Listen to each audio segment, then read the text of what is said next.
I'd like to call the October 19th, 2021 meeting of the Buncombe County Commission to order. Thank you all for being with us this evening. Let's begin our meeting with the Pledge of Allegiance. Please rise and join us in the pledge.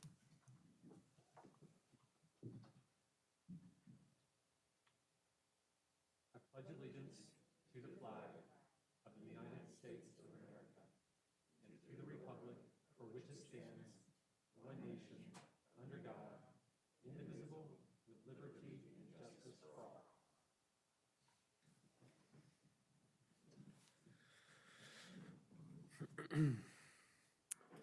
All right, before we begin, I'd like to ask if you have a cell phone with you to please put it on mute or turn it off.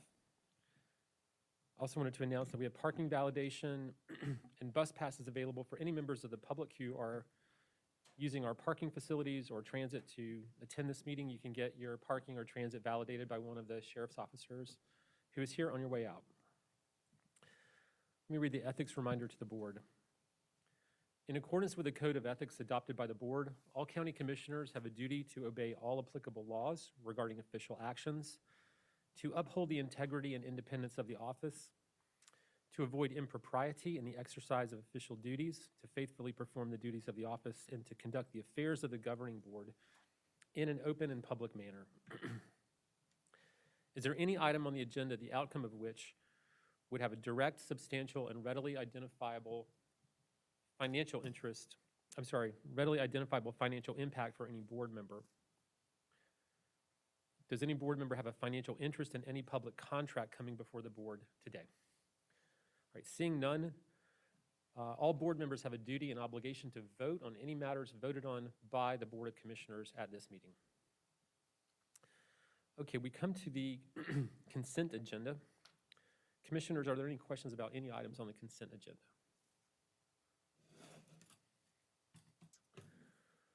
Okay, before we vote on the consent agenda, just wanted to take a moment to talk about public comment for the meeting. We do have a couple of items we're going to be voting on this evening.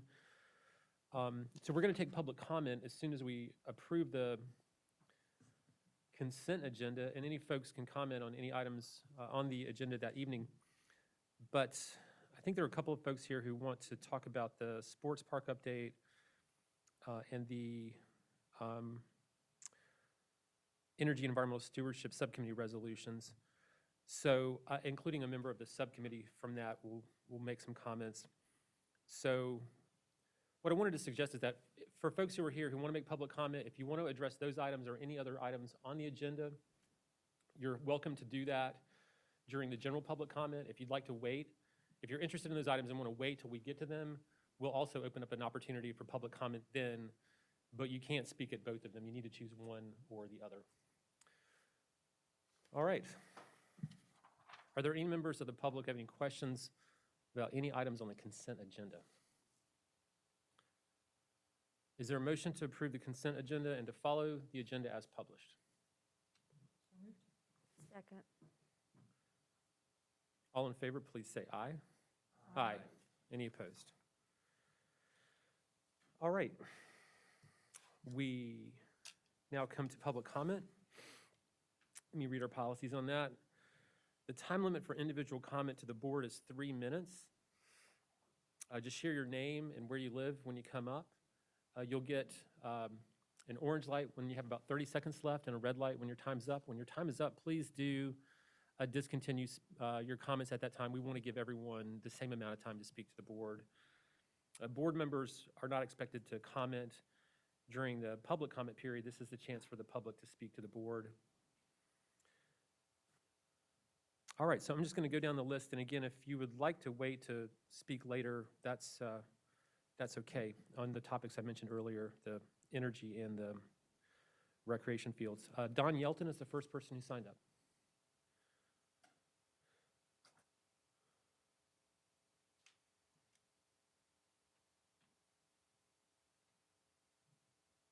Since you gave my name, I'm from North Buncombe. And I hate to be first. I like to be last because I have a degree in solid waste and wastewater engineering, which means I know how to treat human waste. And I like to be the cleanup person, but I won't be able to do that today. I have some meetings I have to go to. But I want to read a phrase to you all. I want you to think about it. I want you to think about what I'm saying. And I bet some ears perked up when I start reading this. Our community deserves respect and dignity under the law and in every part of life. We also deserve to be represented by elected officials who uphold their oath of office to serve their entire constituents. I agree with that 100%. The entire constituents, not a selected group, not an appointed board that agrees with what you're trying to do. You need diversity to get both sides of the coin, folks, and you don't do that.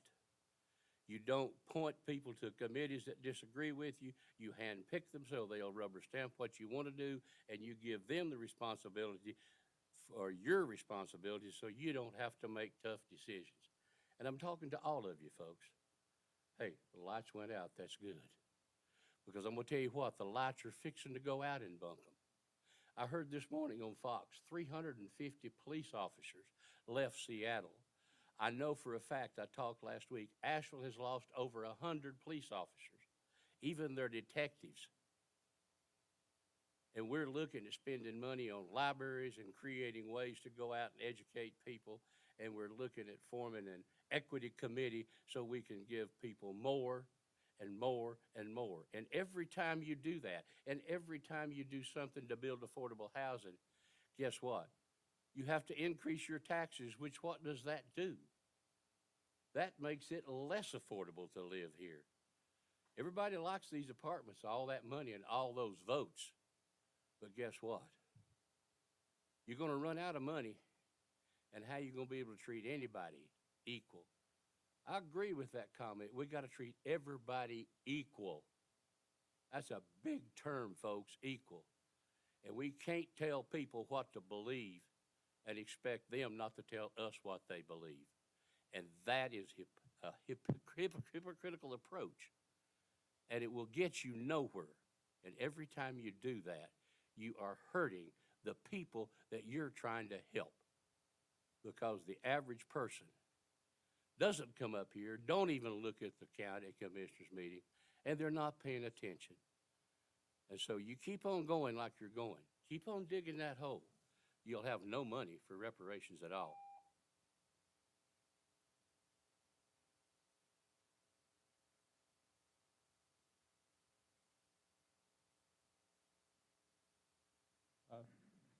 Ratchikov. Okay, that's fine. Lisa May. That's good, thank you. Corey McVeigh.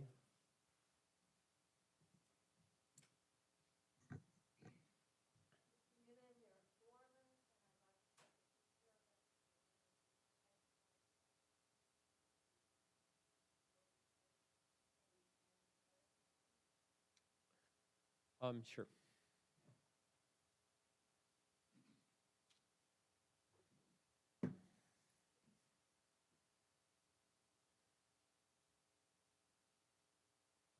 Thank you. Hi, I'm Althea Bennett. I live in Madison and Buncombe County, and Corey and I have switched places on the speaking list. That's fine. I'm a current senior at North Buncombe High School, and for nearly 3 years, I've been involved in conversations with the Buncombe County Commissioners and the Asheville and Buncombe County School Boards around the implementation of renewable energy in our local communities and schools. I'd like to thank the Commission for adopting the policy supporting a transition to 100% renewable energy for government operations and for the larger economy, and for last year's $10 million solar bond for installation on local government buildings and public schools. This year, as I finish up my final credits and prepare to graduate, I'm taking a public health class through the North Carolina School of Science and Math. This week, we're finishing a unit on different kinds of healthcare systems and the health outcomes that they produce. In public health, the kind of system that we have in the US is sometimes referred to as a sick care system. The main goal of a system like ours is to stop patients who are already sick with serious illnesses from getting worse. The secondary goal is to make them feel better, but not necessarily to address the root cause of their illnesses. Systems like these do not focus on health promotion, care, or preventative care.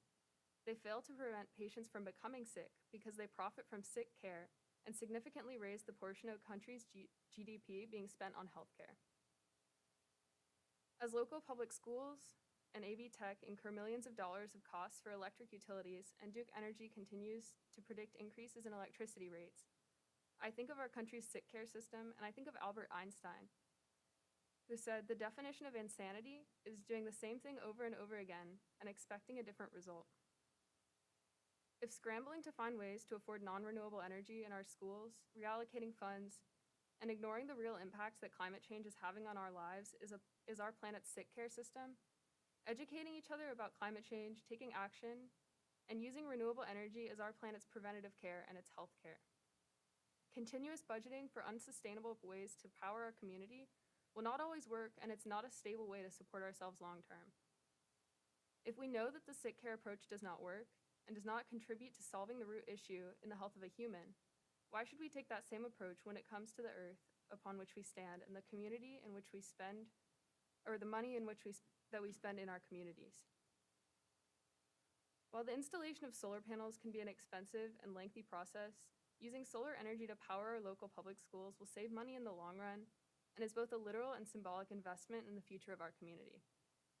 It's a way to show students that you care about our future by protecting the planet which we'll inherit, and it saves money which can be put towards improving public education. It's an opportunity for students to learn about renewable energy in their communities and how it works, and it's simply the ethical thing to do. If we know that using non-renewable energy is only a Band-Aid solution and not a long-term fix to the ongoing crisis of climate change and rising electricity costs in our schools, why not start using renewable energy throughout our entire school system now? Thank you, Althea.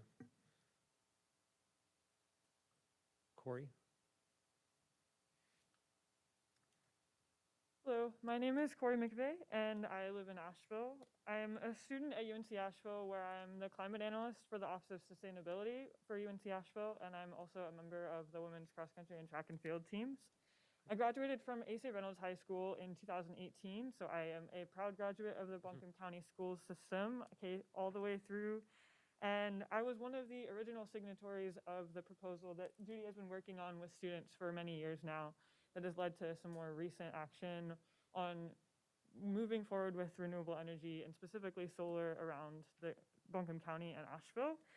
And I'm here to voice my support for moving forward with further feasibility studies for solar on AB Tech and county buildings and other, specifically schools in the area. I, this summer, worked with a professor and another research student on the campus of UNC Asheville, looking specifically at solar feasibility for our campus. And I've learned a lot through that process. I echo a lot of what Althea just spoke about. We need to remind ourselves that this is a problem that is now, and we want to start action as soon as we can. So I'm very much in support for moving forward with as much renewable energy and feasibility studies as we can to move forward and try to get more of that renewable energy out there. Thank you all for having us. Great. Thank you, Corey. All right, Sarah Duffer. Hello, my name is Sarah Duffer. I live in Otene. I'm a third-generation graduate of Asheville High School, and I'm a 17-year veteran teacher right now at Asheville High School, and I'm presently serving as their Teacher of the Year, so thank you for having me. Congratulations. Climate change presents an existential crisis to many of our students. This is a difficult time that we live in, and the problems that climate change presents it weighs heavy on students' consciousness. And I wanted to take a moment to thank you all for the past opportunities to empower students to advocate for climate solutions, specifically renewable energy, with not only their Asheville City and Buncombe County school boards, but also with you and with the Asheville City Council. So thank you. There's a buzz of excitement on our campus right now as we're starting the preliminary projects of getting solar put on some of our school buildings.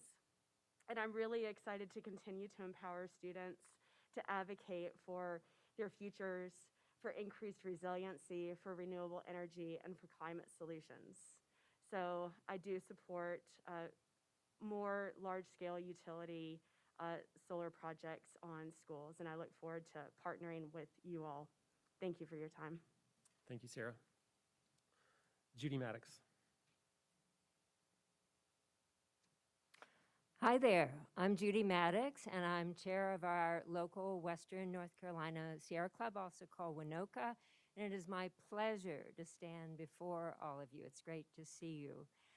First of all, I want to thank you for the many, many years.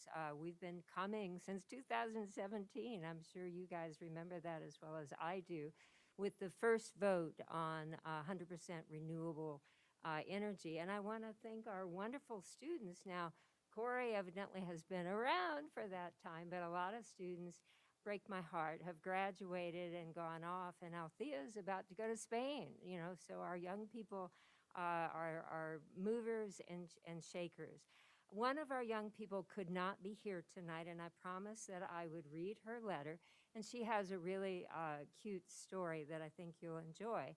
This is from Fiona Austin, who is a senior at Asheville High. She says, I became active in environmental policy change in my 8th grade year. I was passionate, a middle schooler who was continually asking her classmates to sign a 2,000-person petition so Asheville Middle School could finally switch their styrofoam trays for reusable ones. And now I'm about to finish my senior year in high school, and despite successfully getting my peers to sign the 2,000 signature petition, Asheville Middle School is still today using styrofoam trays. So she's saying, I speak before you today because I really believe that sustainable change has to be local. I'm about to graduate high school, hoping to accept in a college where I can begin to get higher education and make a difference. But I need your help. We need your help. We need you to pass this feasibility study and to hopefully result in putting solar in each and every one of our public schools. It will have direct implication on my generation and all generations to come, and this will be a precedent for progressive climate change that will show Asheville we really do care. And finishing as me, Judy Maddox, I just want to say that, oh my gosh, your resolution in the summer of 2020 for the $10.3 million bond was just knock your socks off. And I think what you're doing right now for feasibility and each and every school, it's like, yay, team, go. Proud of you. Yay. Thanks, Judy. Next person signed up is Everett Patillo.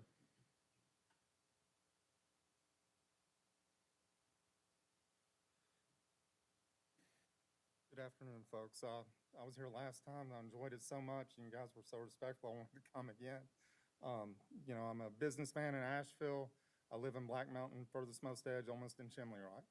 And I came today about the solar issue, and I want to congratulate you folks on getting that, because that is a great thing. That is a step forward. The thing I want to emphasize on, though, is the county buildings with all the antiquated electronics, heating and air conditioning within the building. Okay, so let's take an example. If you have a 75 Monte Carlo, is it going to be as efficient as a newer vehicle today? No, it was designed differently. So even with all the solar power, you're still going to have antiquated devices in all these county buildings that are going to pull off that solar grid. Now, one of the benefits is I worked with a private company before the company I'm with now, and they've done exactly what you're doing. They made their whole facility solar, and it worked great, and you got to see the discounts, and you got to see how many homes you're powering within the community. But as we replaced everything with LED lights, we replaced the internal equipment with more efficient equipment, then you started seeing more of an investment on your return. So, that kind of concerns me. Any foundation, you got to start from the ground up.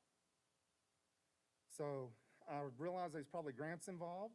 This is something, that is a push across the United States. I'm happy we got it. But we really need to focus on the ground up. We have school buildings that are leaking. We have school buildings that have air conditioning units and so forth that are from the 70s and 80s. So you compare that to newer geothermal units that are cost effective, it's going to help everyone in the long run. There's also ways, I know COVID and disease has been, rampant, and, it's a big issue on both sides. While you update, there are actually devices, hospitals use them, that kills viruses, that helps, and you can put those in county buildings. I know of several other counties in North Carolina that spend a lot of the COVID relief money to update their facilities with this. So only thing I wanted to be heard about was, lay the groundwork. You can put any kind of icing on top of a cake, but when you get that icing off and you're still with a cake that's 3 or 4 years old, you don't want to eat it. Looks pretty, but I'm just saying update the facilities internal. We got old facilities. I'm not saying they're bad. I'm saying they're great. I'm for the environment. Let's just start working from the ground up. And, I would just appreciate that because I see it every day. I've saw it through several companies I've worked for, all of them being in construction. I've had to deal with county and the state level. And it's not just affecting this county, it's affecting us across the state. Thank you. All right, thank you. Teresa Reinhardt.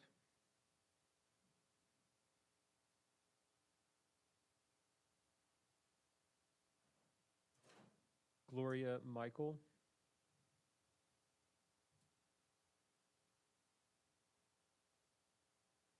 TJ Finson, or Fincer.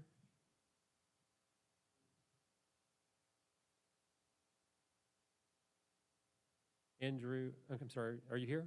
Is TJ here?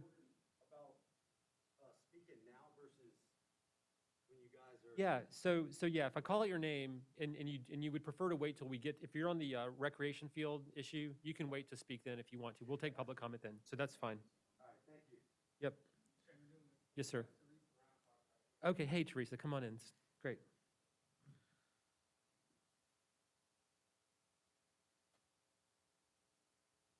I'm Teresa Reinhardt. I live in Asheville, and I have one thing to say that I have decided this county and this city, all they're about anymore is the homeless, the drugs, the murder, and people trying to sleep in their beds, and the illegal immigrants running through their homes at 5 o'clock in the morning. Something's got to be done. And then I have people trying to break in my house, knocking on my back door, and the sheriff department comes in laughing. Our seniors are not safe, and that's not fair to the people that has worked their guts out for this city, this state, and this country to be treated that way. And a lot of our seniors are doing it without food, but yet you see the homeless get $600 and $700 a month. You tell me what's fair for people that's worked their guts out. And that's all I have to say, and you have a blessed evening. All right, thank you. The other folks who've signed up, a lot of these are indicated they're interested in the recreation field, so speak now or speak a little bit later. Andrew Zetterholm, Rosea Rote, Jennifer Mobley, Brian Tompkins, Christy Bivens. Okay, no problem. And then McKenna James. Is McKenna James here?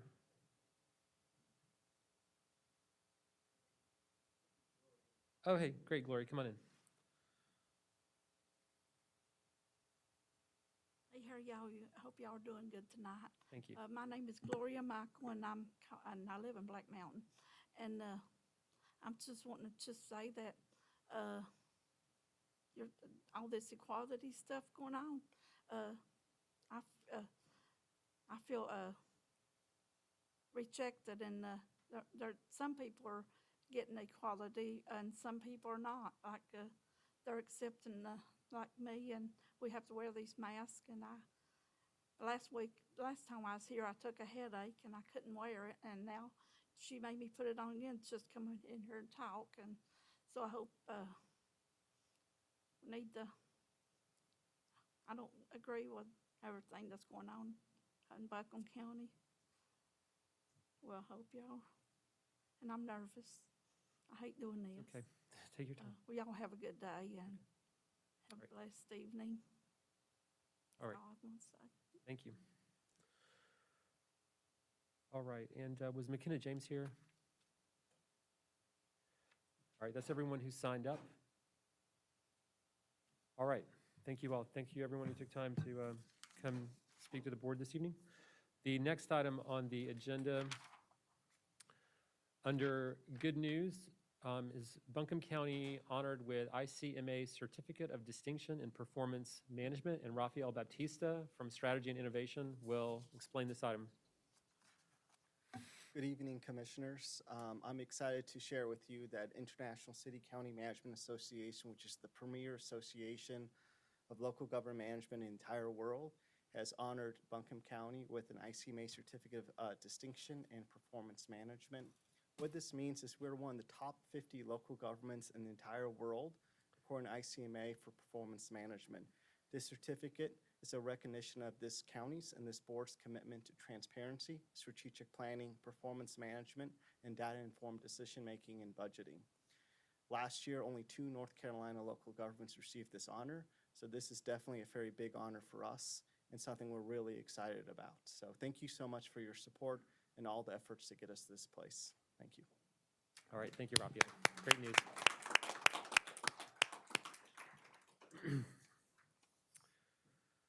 All right, Commissioners, we have one more good news item. I'd like to ask Max to tee it up for me. And if Commissioner, if you would do this the honors. sure. So yesterday evening, I had a great honor to present a very special recognition to one of the members of the Buncombe County Commission. So North Carolina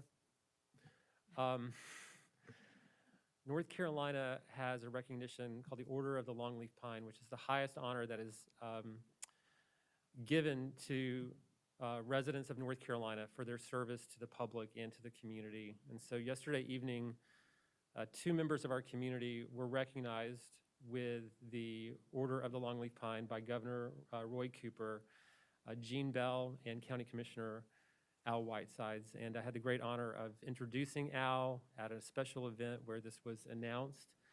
And so I just wanted to say here this evening, congratulations again to Al. This is a great honor for our community that you have brought here, and it is, there's nobody in Asheville or Buncombe County that is more deserving. So I just wanted to say thank you and to recognize this special award.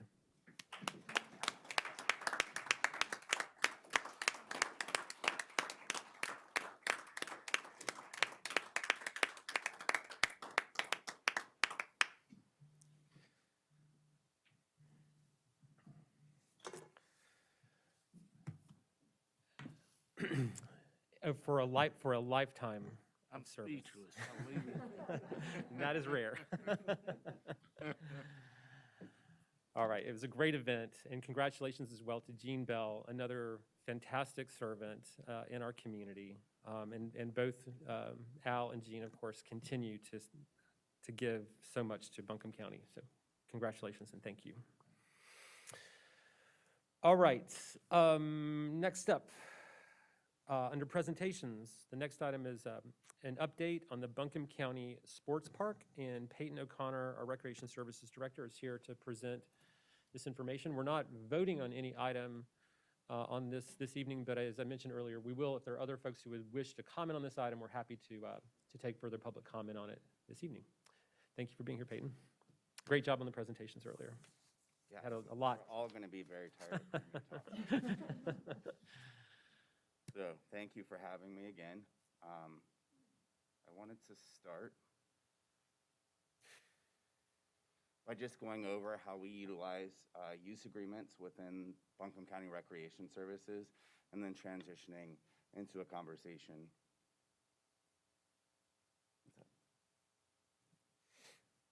And then transitioning into a conversation regarding our approach for the Buncombe County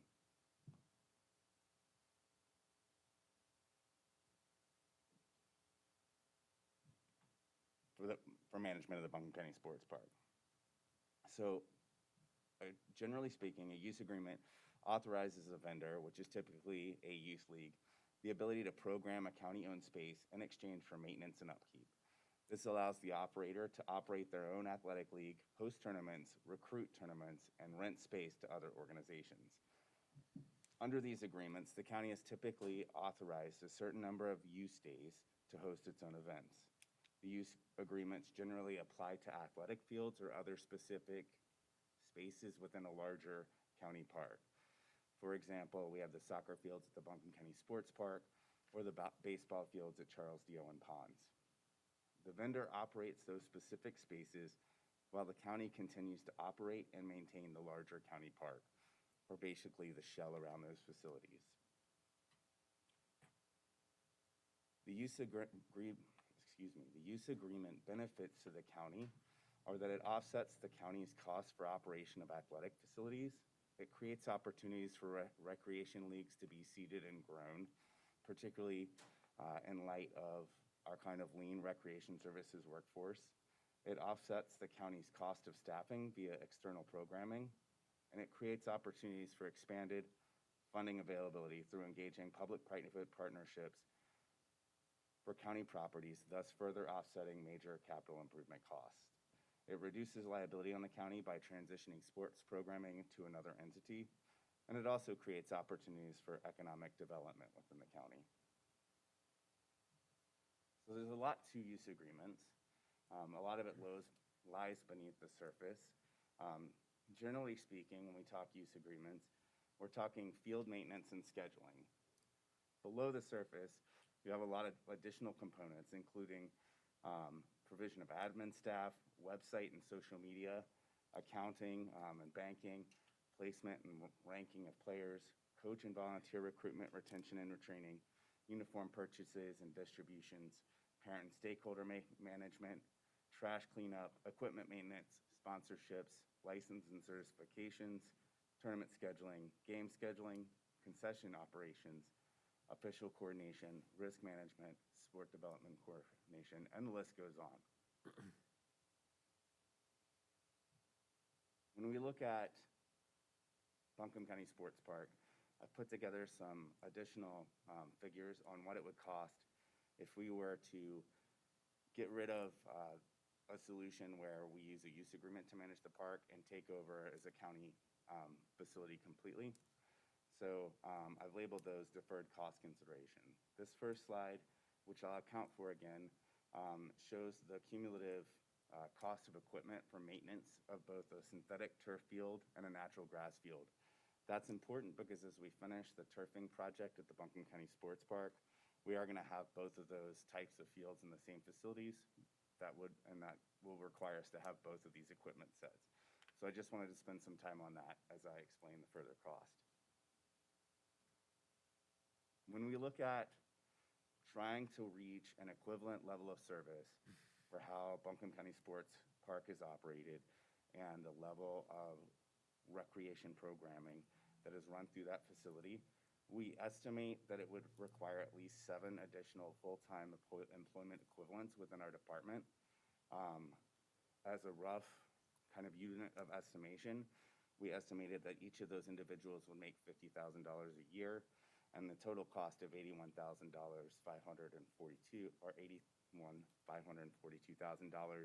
accounts for both that salary and their fringe benefits.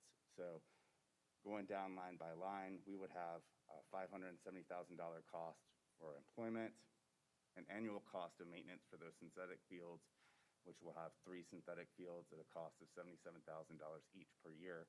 That'll come in just over $500,000. And then the annual cost of maintenance for our natural grass fields is 5 fields at an estimated $57,000, coming in at right around $400,000. So that means our annual cost, with a very generous estimate, is $1.5 million. In addition, we would have some startup costs with the necessity to begin running a league from scratch, basically. So we would have an estimated technology and software cost of $50,000. We would have to purchase all new soccer goals because we currently do not own the goals at Buncombe County Sports Park. And we'd have to purchase that equipment that I just spoke about on the previous slide. And that's $127,000 for the synthetic turf equipment and $205,000 for the natural grass tournament equipment. So any questions there? So I will name a couple of caveats with those deferred cost considerations because we're taking a shot in the dark. That would be an entirely new venture for us as a department. So the estimates are based on comps and pre-COVID cost considerations. They don't consider reimbursable costs associated with running soccer programs, concessions, uniforms, youth league registrations, and the actual budget demand in terms of annual capital needs will be considerably higher based on programming design. So in addition to the costs it would require to operate those facilities that I just went over, we'd also have to have line items for purchase of additional items that are reimbursable costs that go through that soccer program as well. We would have additional infrastructure costs that would need to be incurred, including the ability for the county to accept credit card payments and online registration, which would create new demands in other departments. And this would just be a variation from the types of registration that we currently use today and require more specialized software packages that we have in-house right now. The county would likely need to reassess this insurance cover to accommodate the new operational model. When I talked about liability offset, that was what we were speaking of. And the county would need to increase its HR capacity for volunteer recruitment, processing, and screening. That's not something that we currently in-house. So when it comes to the use agreement for the vendor, the benefits include the fact that it provides a stable position for athletic organizations. Thus, it allows them some consistency in programming and provides them opportunities for stable and sustainable growth. It creates opportunities for revenue generation, thus offsetting the organization's operating cost. And it typically allows for additional revenue based on location-based advertising sales, such as the sponsorship you see on fields and fences and so forth. So currently at the Buncombe County Sports Park, the use agreement authorizes Asheville Buncombe Youth Soccer Association, also referred to as ABYSA, rights to program fields 1 through 7 of the Buncombe County Sports Park. And Buncombe County Sports Park, excuse me for the typo, it's referred to as BCSP, for youth and adult soccer programming. ABYSA, under this agreement, shall not unreasonably restrict other users. However, ABYSA is allowed to make determinations regarding field use schedules as it pertains to maintaining competition quality fields. So that means they have to give time to allow the fields to be fertilized, cut, aerated, and have appropriate recovery time. This is something that at the moment is rather complicated because we only have natural grass fields at Buncombe County Sports Park.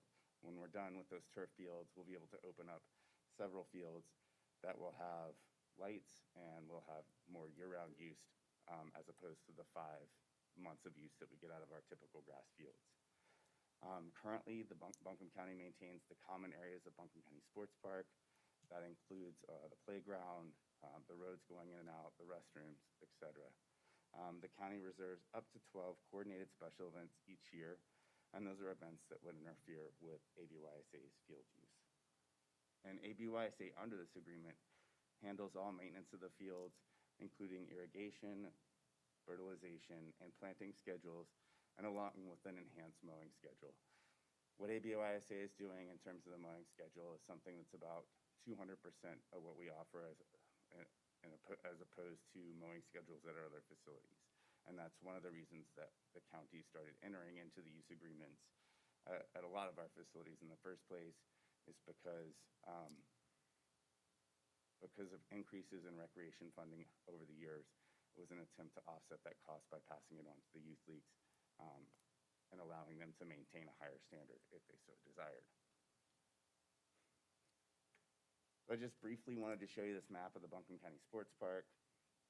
The 3 fields in the center of the field, in the center of your screen, kind of outlined by those orange pathways. Those are the fields that will be lit and converted to artificial turf in the coming months.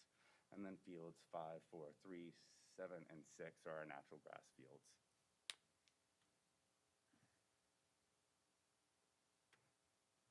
So the item that we have before you tonight is the request for proposal process that we're seeking to engage in as we look for a new bid for the management of the Buncombe County Sports Park.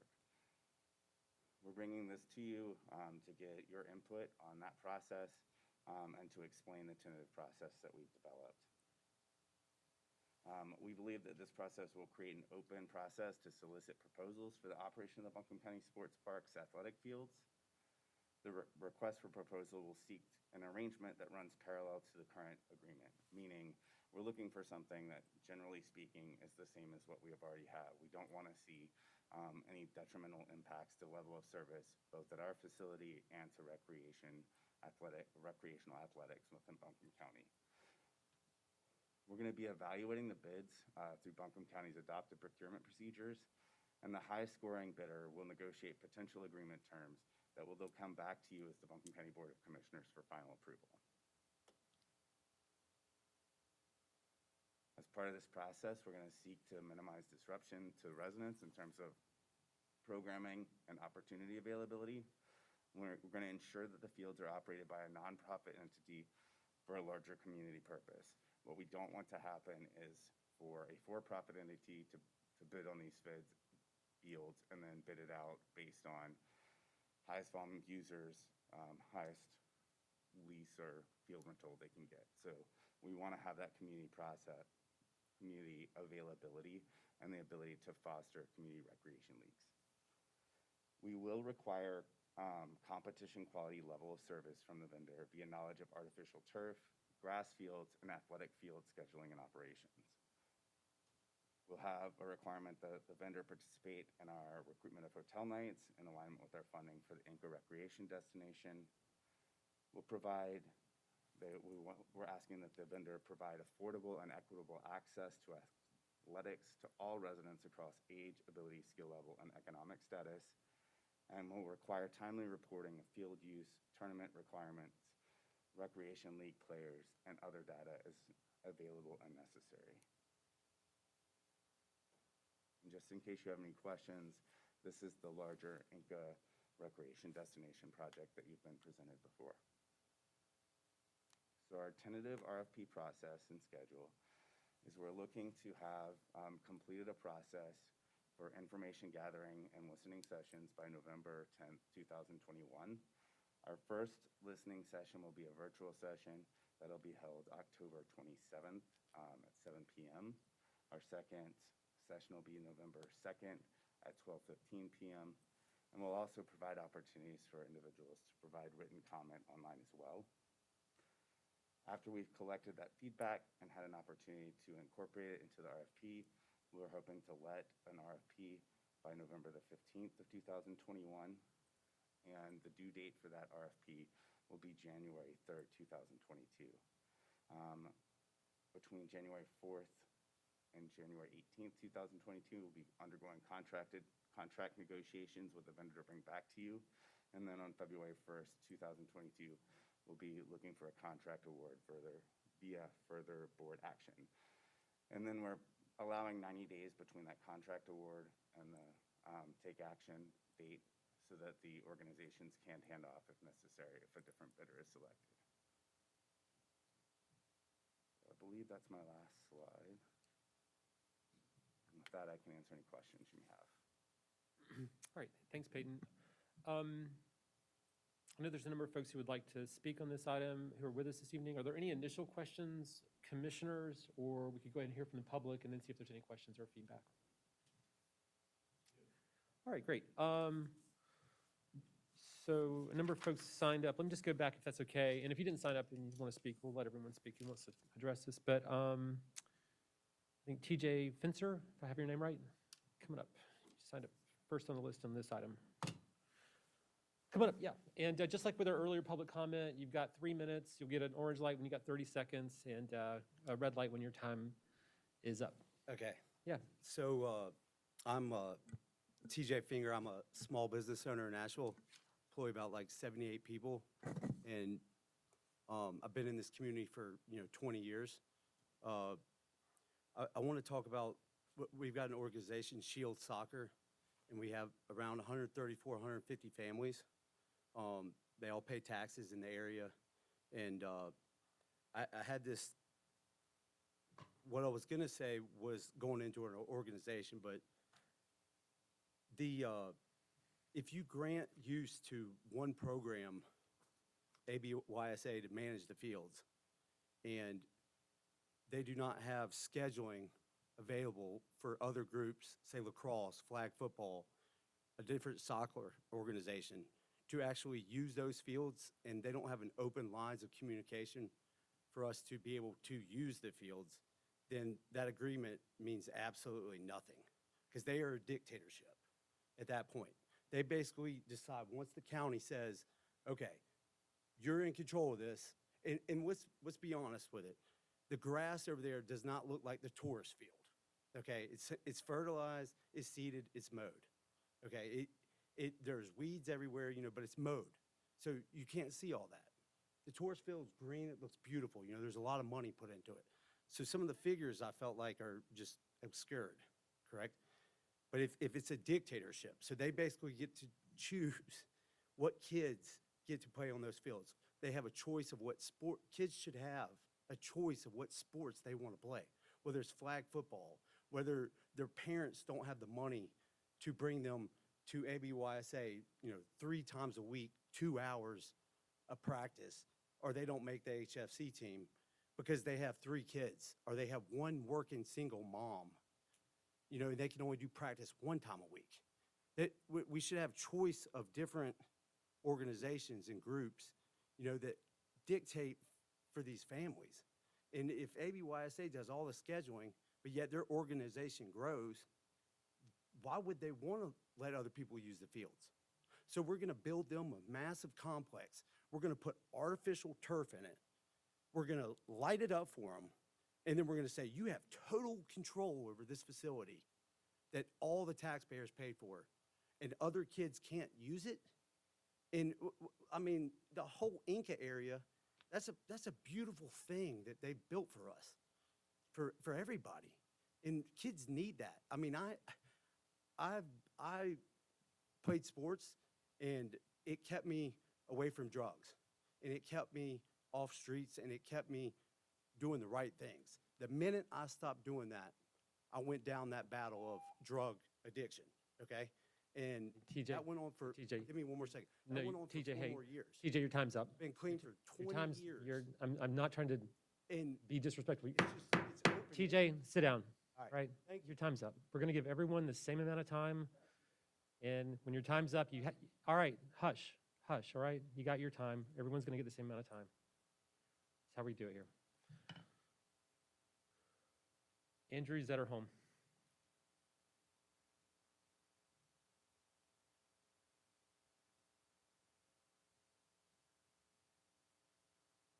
Thank you all for your time.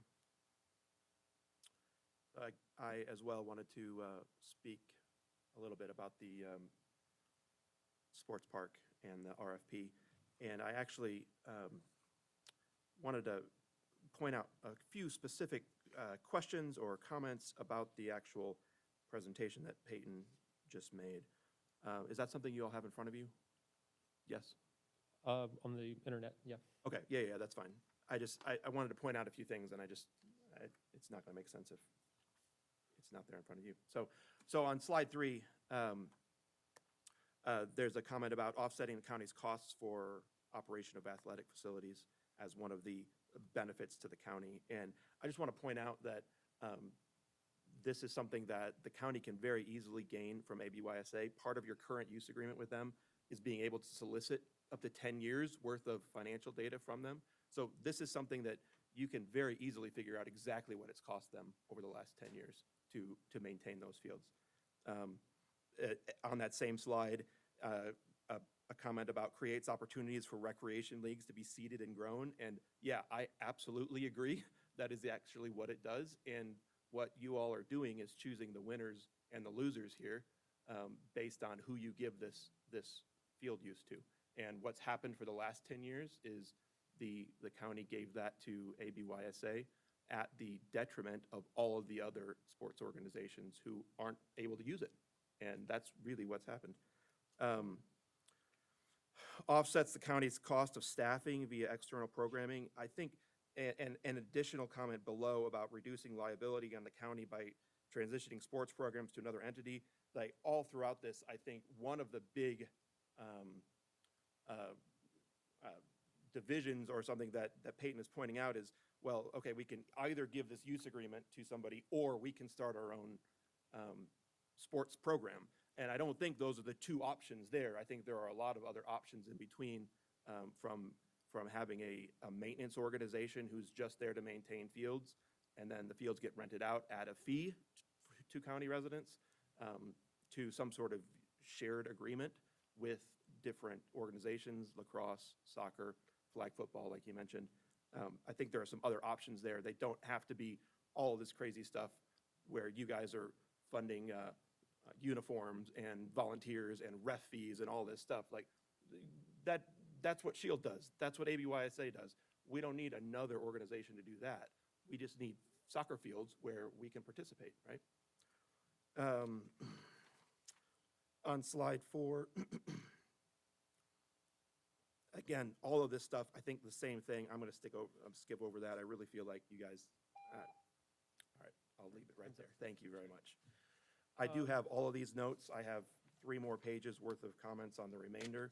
I'm happy to either leave them or send you. Give them to the clerk who's sitting right here, Mr. Joyner, or you can email it to us either way. Why don't I email it to you? I'll clean up this copy. Totally fine. Thank Absolutely. you very much. All right. I'm sorry. It's Rose. Robert, sorry. Yes, sir. Thank you.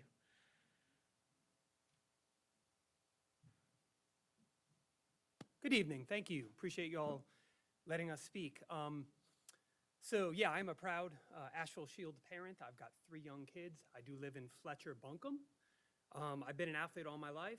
I've participated in the Asheville lacrosse club team for about 20 years. I've been here about 25. I'm here tonight to talk about the kids, right? We want all the kids in our community to all have the same access and the ability to thrive, right? And I can tell you from my own experience that that's not the case with the county fields. The Asheville Lacrosse Club has gone, for 20 years, we've struggled to have field space, okay? Why? Maybe not for all 20, but for a long time, we've struggled to have field space because ABYSA occupies the John B. Lewis turf fields in Azalea Park. Okay, so years ago I joined SHIELD, my kids now play for SHIELD, and now I'm running into the exact same conflict that they also occupy all 9 fields at the Buncombe County Sportsplex, so my kids don't have access to those fields, which, by the way, at the core are county fields. The original intention of both of these complexes, if I'm not mistaken, was about inclusivity and allowing all people in the community to have access to them. I understand the user agreement, first of all, which is completely inaccurate. If you look on page 3, and I just caught a glimpse of it, and you can check it right now, but the line item on the right where it says 3 fields at 77 grand, quick math is 250, not 564,000 that's in that line item. So at the core, it's not even an accurate balance sheet. But once again, it's about the kids. Why should my kids not have access to those fields? The user agreement's being run like a business, and I am a business person. Okay, I've been for 25 years. I understand it may be cost effective for the county to outsource some of this to a business. That's great. Another line item in the proposal spoke to the fact that whoever gets the use agreement should allow all people access. It's a simple fix. It's a simple fix. ABYSA can keep the user agreement, allow a certain percentage of the time to be for other organizations. Simple. Give them 80, we get 20. Same sport, we're not going to tear up the fields any differently, but it's about the kids. Let our kids have access to the fields. We struggle for field space every darn day. As an adult, I struggle for field space because one organization occupies 13 fields in our community. How many fields does the community have? Does anybody know? How many total fields does the community have? Hopefully somebody knows. We're not in a dialogue right Okay, now, we're all right. just listening. Hopefully somebody knows, but 13 fields all being occupied All right. pretty much. Thanks, Robert. Thank you, Robert. All right, next up is Jennifer Mobley.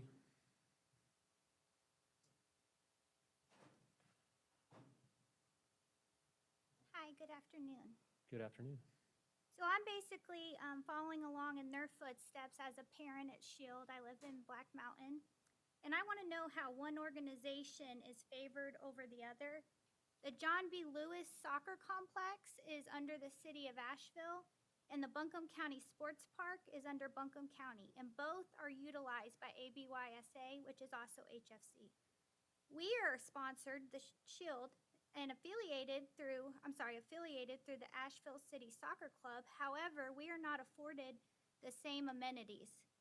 We have one field available to practice on, and the other main soccer club, which is ABYSA, has 17 fields, and this includes county and city of Asheville parks and 3 county schools, which my child attends one of them. Buncombe County Sports Complex is 19 acres, coded as a city park, but not afforded for use for Shield. The total value is $803,000, which is exempt, which means the city does not have to pay taxes on the land, but the citizens' taxes are used to pay the expense. I am a citizen, the other Shield parents are citizens, but this is not an option for us. On the website for the Buncombe County Sports Park, in the next 2 years, they are planned for field improvements. I would personally like my child to have that luxury. Under available rental facilities is soccer fields for Buncombe County Sports Park, but nothing provided to fill out a rental request. The amenities are listed are for youth, recreation, soccer in Buncombe County, only list ABYSA. However, they are not the only football association. In the Citizen Times, it stated that renting fields and putting up temporary lights cost ABYSA $15,000 a month. That is a financial burden to ABYSA, their quote. It does not have to be a burden because we can all be there together. I'm running out of time, so I just want to point out a couple other things. It said that the floods would require $1.1 million cleanup with the city of Asheville. Taxpayers would cover the $875,000 of that cost, and HFC would pay $200,000. I'm a taxpayer. My $875,000 is a part of that taxpayer money. I want to point out that your mission statement is to provide effective and efficient government our citizens can trust. Your core values are integrity, collaboration, and equity. And your community focus area is engaged in their community. So being a Buncombe County citizen, your strategic foresight is a professional, I'll leave the notes. Thank you. You can leave them with Mr. Joyner right here. Thank you, Jennifer. All right, Brian Tompkins.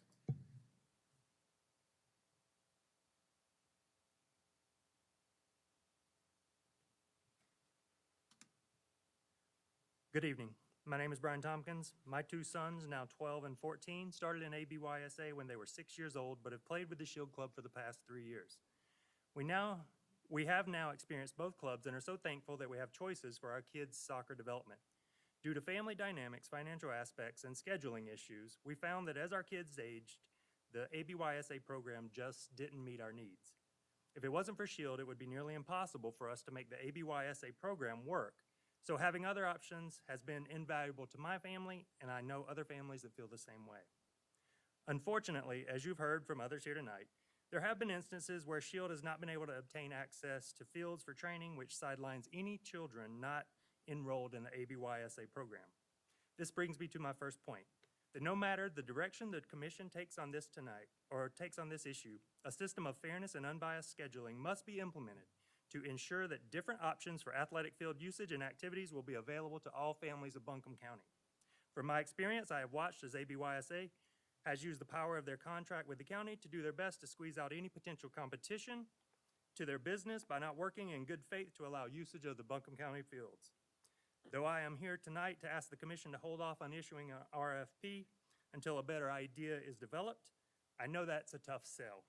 If the commission chooses to issue a new RFP and select a new contract in 2022, the commission has an obligation to its citizens to ensure that the new contract has adequate oversight, direction, checks and balances to provide an equal playing field to all potential users of the Buncombe Sports Park facilities.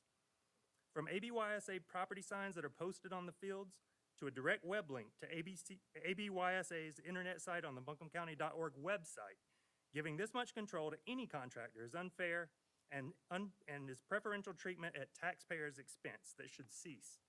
In Peyton O'Connor's presentation, a benefit of the use agreement is that it creates opportunities for recreation leagues to be seeded and grow. Under the past contract and with ABYSA in total control of scheduling and without adequate oversight, this was a fallacy at best. But I believe it is possible that if the commission chooses to end preferential treatment for second-party contractors and focuses on ways to benefit all citizens of the county. As much as this sounds, I do not blame ABYSA. They were only doing what they were allowed to do. For that reason, though, I implore the commission to make decisions in this matter that will create a program of impartiality and fairness in field scheduling, that provides structure for proper oversight of second-party contractors managing public facility usage, and develops measures that ensures the county is properly administering the functions of its public parks. Thank you. Thank you, Brian. And Christy Bivens.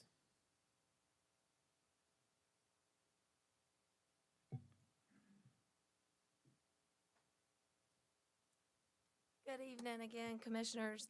I am Christy Bivens. I am a mom of 3. I am a local business owner here. We've been here for 13 years, and I'm also president of Asheville Shield. Please, please hear me and understand that I am not here pointing fingers at just another organization as they have just done what they've been allowed to do. I'm not just advocating for Asheville Shield. I'm advocating for our community. We have an abundance amount of organizations who have nowhere to go.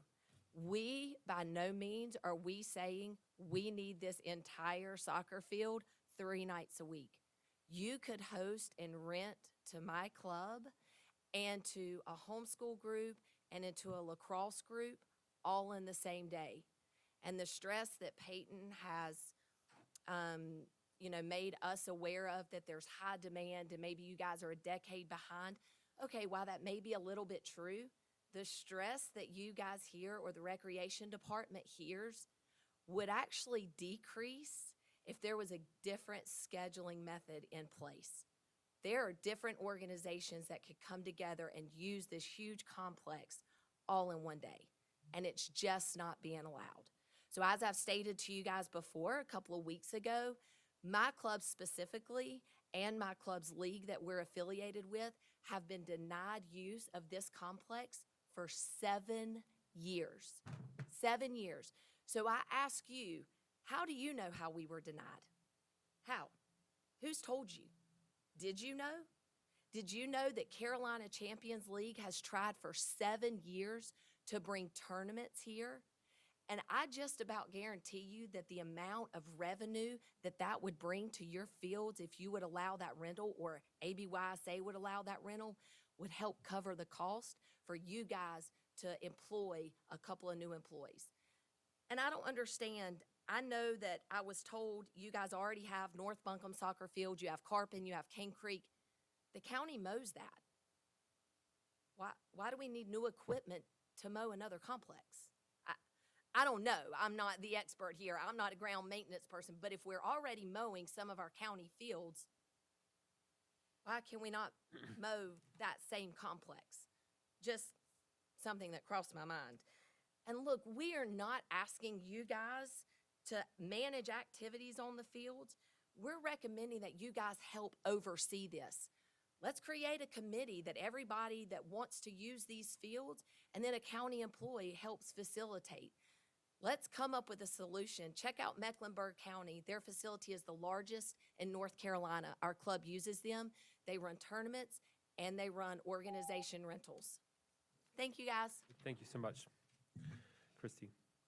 Is there anyone else here who would like to speak on this item?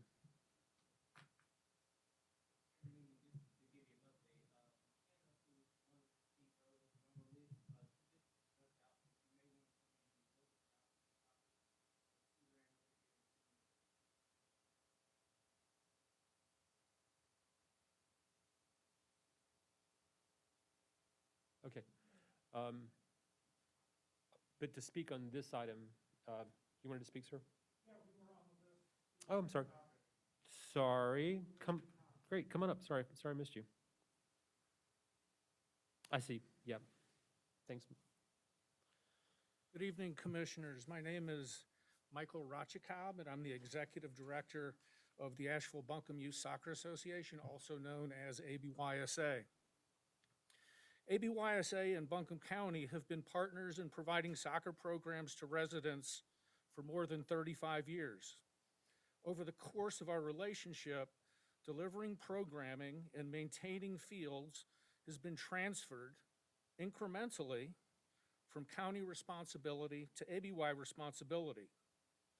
This last step of that transfer was the county's insistence in 2010 that we take over the financial and physical burden of maintaining the natural grass playing surfaces at Buncombe County Sports Park to a competition quality standard. In 2011, we signed a contract accepting that responsibility. In exchange, we were given the opportunity to program the fields to meet the needs of our soccer players and our sports tourism partners. Annually, Asheville Buncombe Youth Soccer Association provides for the needs of more than 3,200 recreation soccer players, 1,100 competitive level soccer players, youth soccer players, 300 adult recreation soccer players, and 1,200 adult competitive soccer players. In 2019, through all of our programs, we served more than 7,000 unique participants. In addition, we hosted tournaments for soccer and numerous other sports that generated more than 10,000 overnight stays in hotels each year.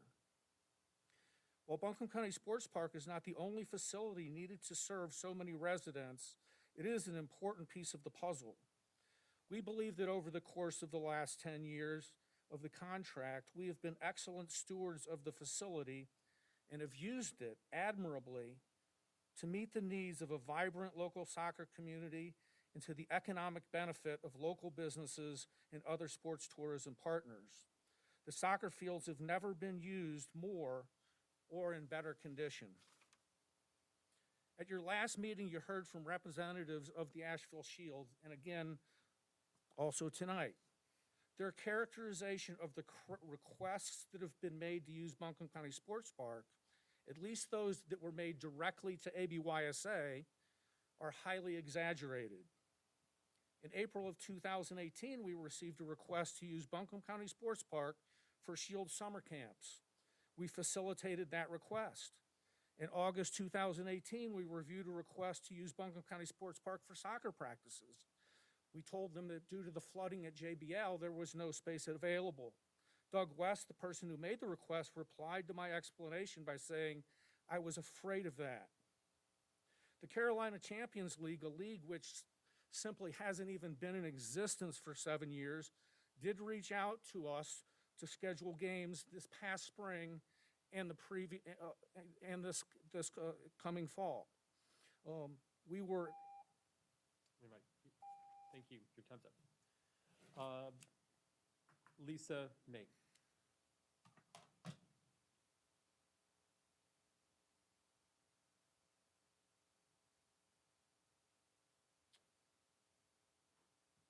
Hello, I am Lisa May. I am the president of the board of ABYSA. I'm a local business owner for the last 20 years in Buncombe County and a 23-year resident of Buncombe County.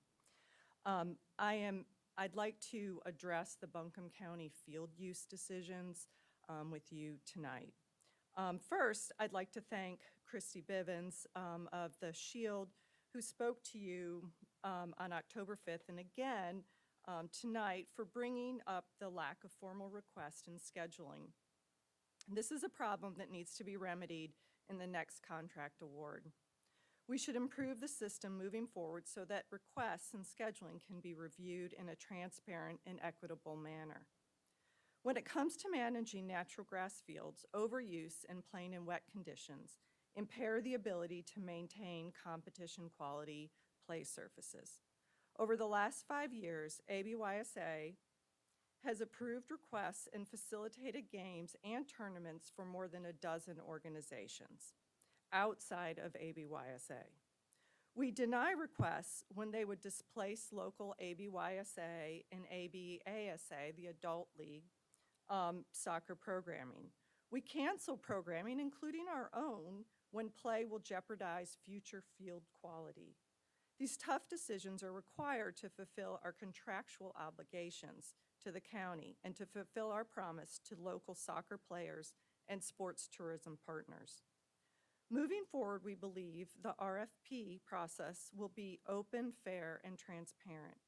Regardless of which organization is awarded the next contract, it should be remembered that Buncombe County Sports Park was built to serve our local soccer community.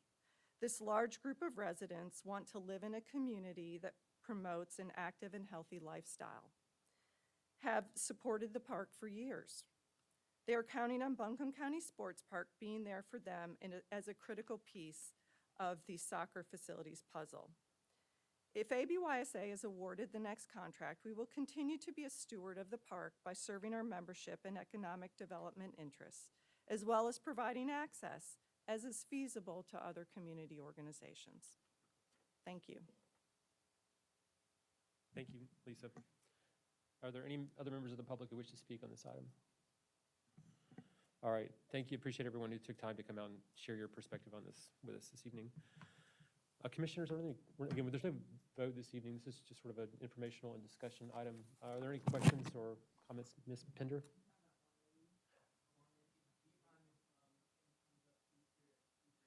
Sure, let's go ahead. Go ahead. Yep, that's no problem.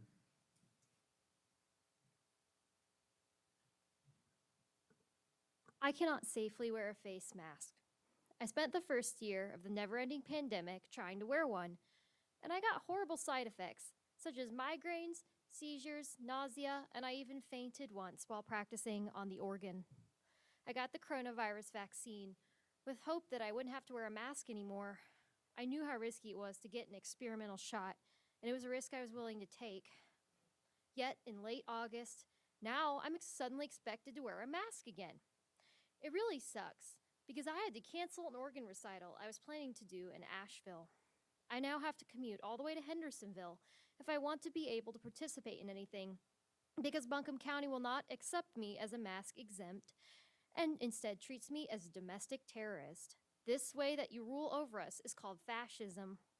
A friend of mine once said that if you want to be liked, you must show love to those around you, as Jesus would do. By using mandates, coercion, and threats, you are not showing love to the people of Buncombe County. You also discriminate against the disabled, a violation of the Americans with Disabilities Act. Would Jesus want you to treat people this way? I don't think so. Therefore, I kindly ask that you make masks optional today, especially to those who got vaccinated. Thank you. Thanks for coming out. All right, commissioners, questions or any comments?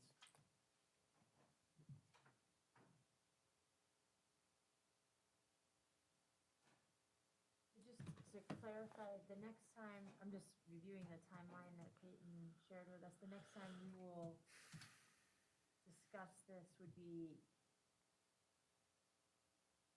potential, or there'll be community listening sessions, and then potentially this would come back before us in February, it looks like, at the time that a board vote would be involved in awarding the contract? That's correct. Okay. Please note that this is a tentative schedule, so if you want us to come back before we release RFP or to talk about community listening sessions, we can add those items, but these are the big bullet points that we would, the action of the board would be to vote to award a contract. Yes, ma'am. I think this has been very helpful discussion. I appreciate community members who shared their perspective today. I would like to hear that after that community listening session. It seems like it's been a good 10 years plus since our community has kind of had a forum in which to discuss these issues. And it would just be helpful to get a sense of the kinds of requests and issues that are coming up in that process. Maybe at a briefing or something, we could get an update. I would agree. I'd like to see the RFP before it's formally issued. I mean, I think the concerns have been well articulated, and the staff are well aware of them. And, I mean, there's a lot that's going great about this, and I think the ABYSA is to be commended for doing a lot of great stuff on these, on these recreational field assets. They bring a lot of joy to so many people. We understand there's some groups who feel like the process hasn't been great for them. It's a finite amount of property. None of these issues are easy to resolve. But I think if there is a way to potentially resolve some of them in a different way going forward, especially with some of the different, field resources that'll be there that might create some more capacity, I'd love to hear ideas about that. I guess just the one other question I have is just in terms of the process, because this is a long-term agreement, and I think we'll try to get this as good as we can, at the decision point that is made. But I just also wonder if there is some type of, I mean, I think you make a good case for why this kind of use agreement has a lot of advantages, Peyton, in your presentation. But it is still a public asset, and when you kind of create, it is, I don't mean this it sounds harsher than what I will mean it to be, but it is kind of a monopolistic kind of model, right? Where one group gets this management authority, as well as the responsibility that goes with it. But a lot of times, I think in government, where you have some kind of exclusive use agreement, it's beneficial to have some type of ongoing oversight so that there is an opportunity for oversight and input on that on a kind of more ongoing basis, rather than once this is voted on, we don't check in again for many years into the future. So I just wonder about maybe some kind of model for how that can be incorporated into the new agreement. We've got a recreation board. Maybe there's some ways that some of these questions can, they could provide some oversight. I don't know. And I'm just kind of thinking out loud a bit. But those are some of the thoughts I've had about this as I've been listening to the concerns and questions. Commissioners, yeah, Mr. Whitesides. I agree, because my concern is, and I do agree with people, it's a county fields. We as taxpayers pay for these fields. And I have a concern that we make sure as many people as possible can use them. The other concern I have is, why do we have a 10-year agreement? Maybe we should look at 5 years and look at them more often. When we start setting something up for 10 years, that's a long time. Look at what we've gotten into with garbage, but that's another issue. I won't go there.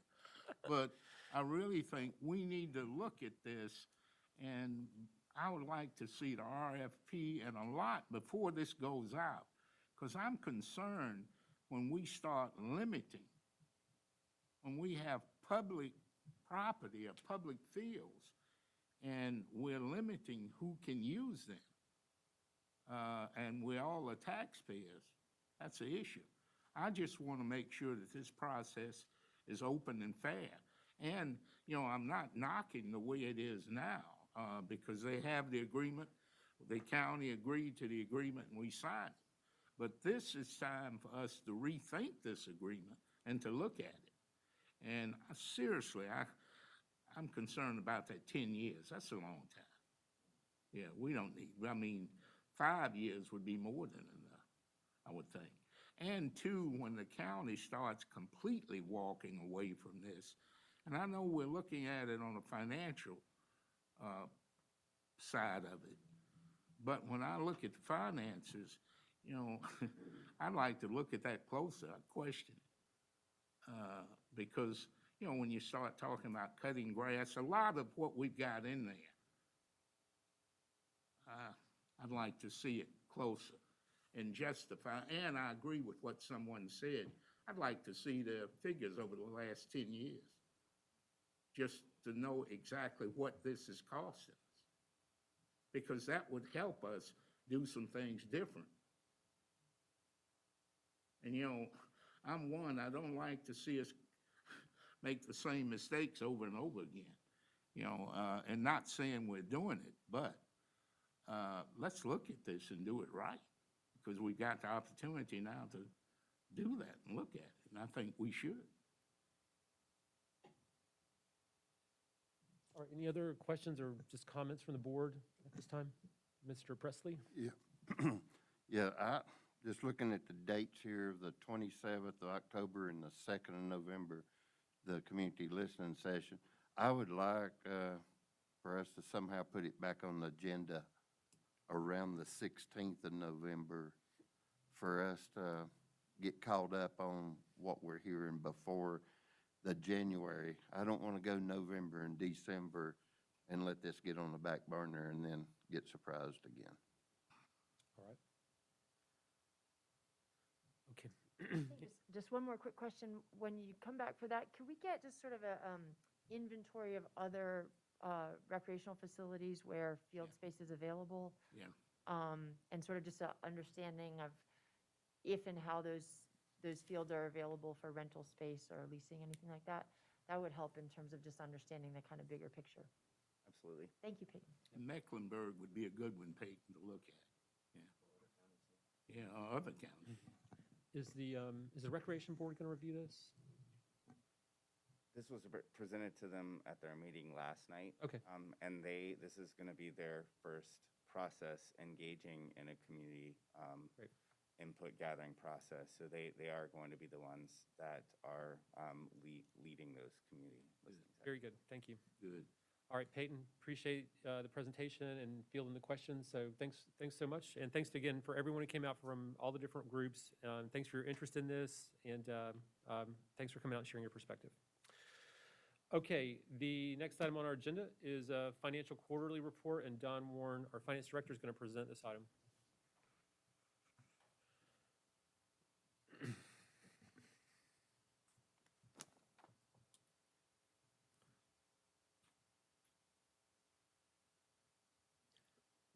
Good evening, Chair and Commissioners.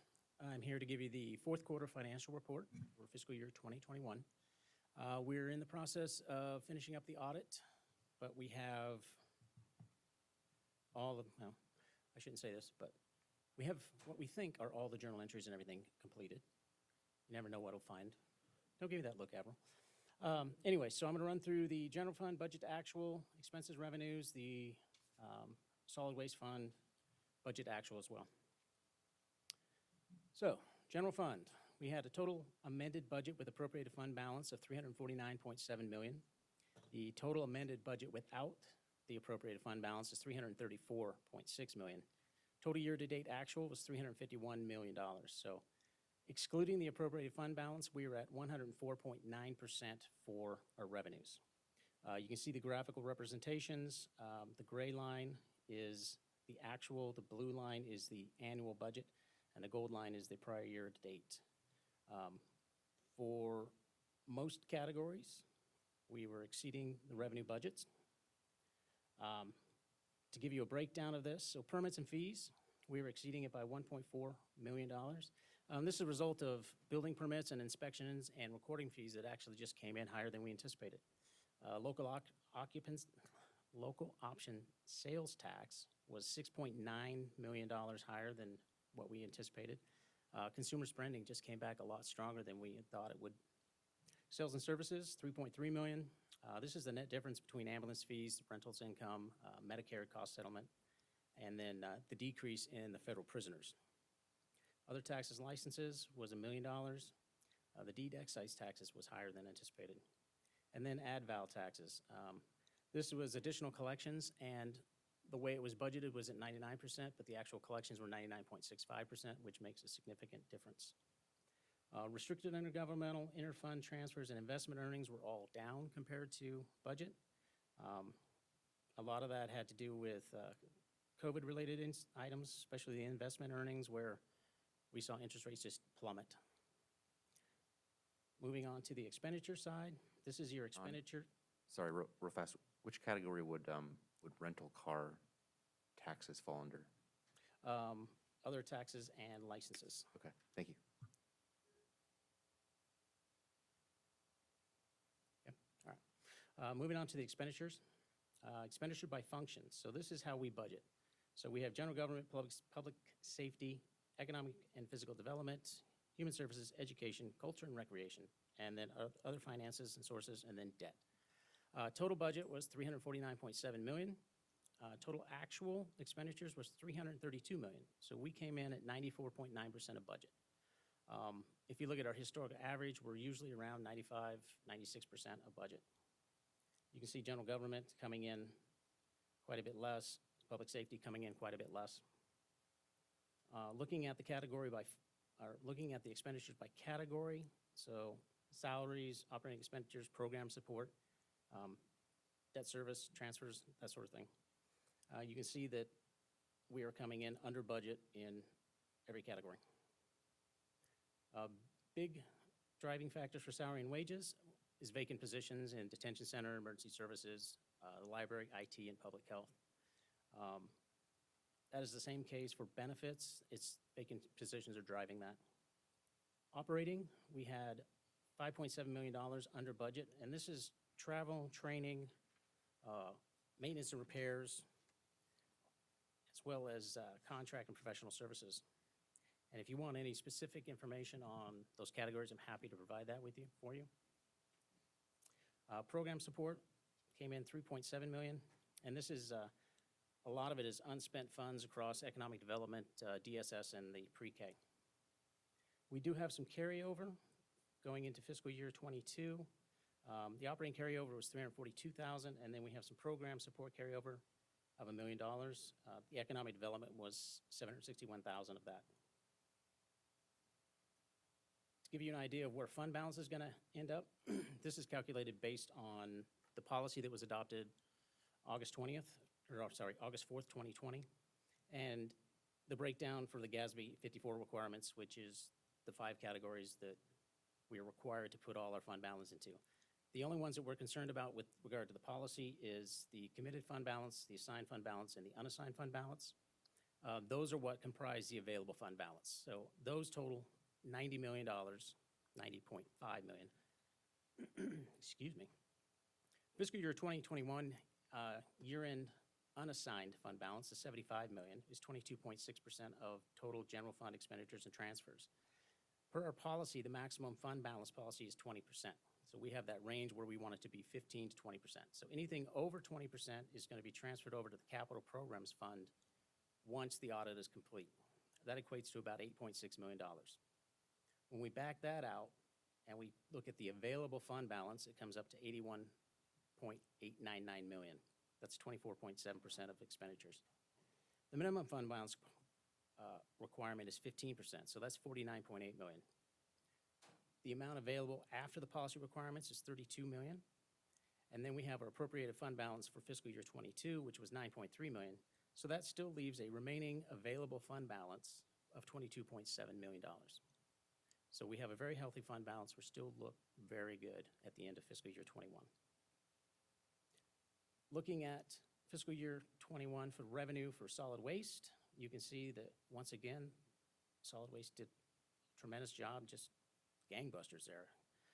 We had a budget of $10.8 million. You take out the appropriated fund balance, it was $10.4 million.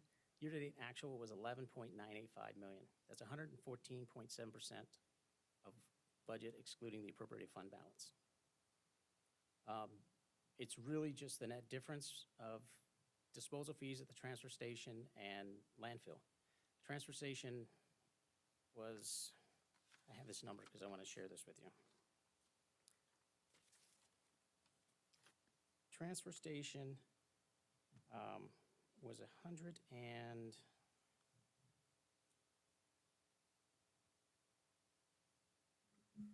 maybe I lied to you, I didn't bring the number.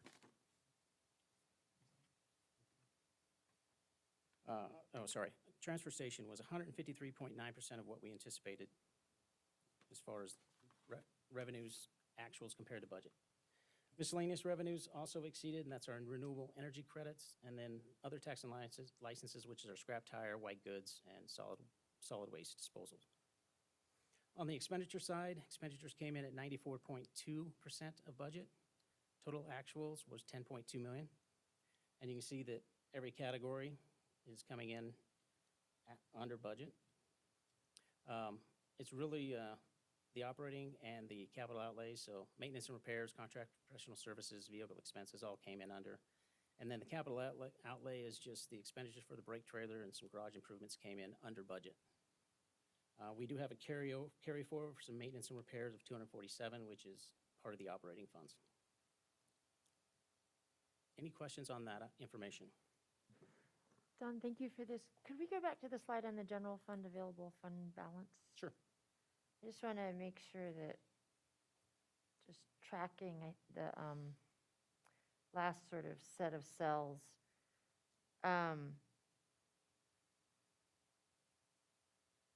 So So an answer, I guess, to the simplest question of what is our current, or what did we end the year with in terms of fund balance? What would you say the answer to that is? 90.5 available fund balance ending was $90.5 million. That's in the first box, bottom line. Okay, that sounds That does very not, high. huh? That sounds very high. Would It's you- 27% of our expenditures. Yeah, which versus the is- 15, we try to keep it at 15 to 20. Right, Okay. which is why we developed the fund balance policy, so that when we have these excess Yeah. fund balance amounts, we're actually putting them to use by transferring them to the capital fund. Right, So we're going to do pay-go in the capital fund as opposed to having issue debt. right. That's the strategy. Just, What's really available? That would be the $32 million. Well, you've already appropriated 9.3, so there's still $22.7 million that is unspoken for. It is not committed and it is not assigned. and it's over, and that's 22 million over the 20%. Well, no, feels that's like with, things- no, that's within no. the 20%. That's additional funds that could be appropriated if something else came up. Okay, so, It'd still be within policy, correct. So it's over and above the 15%. 22 million above the 15%. Okay, Not counting the additional funds transferred to capital. Correct. so we've fulfilled the obligations around or the policy around transferring to capital. And then there's 22 million that is there above the 15%. Yes. 20. It'd be, well, you have to take out the amount we already appropriated for fiscal year '22. That's why you take out the 9.3 million. Because we've already allocated that for this year. Okay, so what, that feels important, I guess I want to sort of lift that question up as we think about where we are and would like to hear your perspective on how we think about that number. So that $22, that's the number, it's not audited yet, but we feel these are pretty close. So Right. that's why we talked a lot about estimated, but we Yeah. think they're pretty close. But that is the number that we go into the next year's budget conversation around. And when we sit down to talk about what are we gonna fund, to Don's point, you can pay go on a lot of things, then that's what you look at. If, also on that number, we have not taken out the rollovers and carry forwards. Is that gone from there? The rollovers and carry forwards are not in the 9.3 million. That is correct. Okay, so that takes off in about another 3 million or so. So we do have, in my mind, about 19 million of fund balance truly available. And we haven't really appropriated anything since July, other than those carry forwards that were obligated. So we do, in my mind, there's about 19 million or so that is available to be looked at as we go into next budget process or anything throughout this year that you will need. Okay, so throughout this year as well, I think is the piece I was interested in. Okay, so that's just helpful, I think, information as we think about some of the major policy questions in front of us is that, this is one place we could be thinking about funding some initiatives if we were headed in that direction. Yes, and as we have talked over and over again about being structurally balanced, so we're Yeah. looking at, this is like your savings account. Sure, So we want to make sure that we have funds available for any emergency, so you want to set some of that aside. And after that, then you have funds available. And we've talked a lot about using fund balance for one-time expenditures. So yes, Right. if there's things you wanted to fund that are one-time, not ongoing, you can do that. great. Thank you very much. That's very helpful. And then just a follow-up question. So what we discussed earlier about EMS and 911, and that was a little over 2 million. Correct. Now that, if it's approved, would then actually come out of this fund balance, which Yes, would ma'am. reduce that 22. Yes, ma'am. Okay. That 22 is already reduced at some point, because we've used some since July, and that it was about the carryovers that I mentioned, which is about 3 million. So it is used a little. These are still looking at June 30 numbers. We've had several months in June 30, so yes.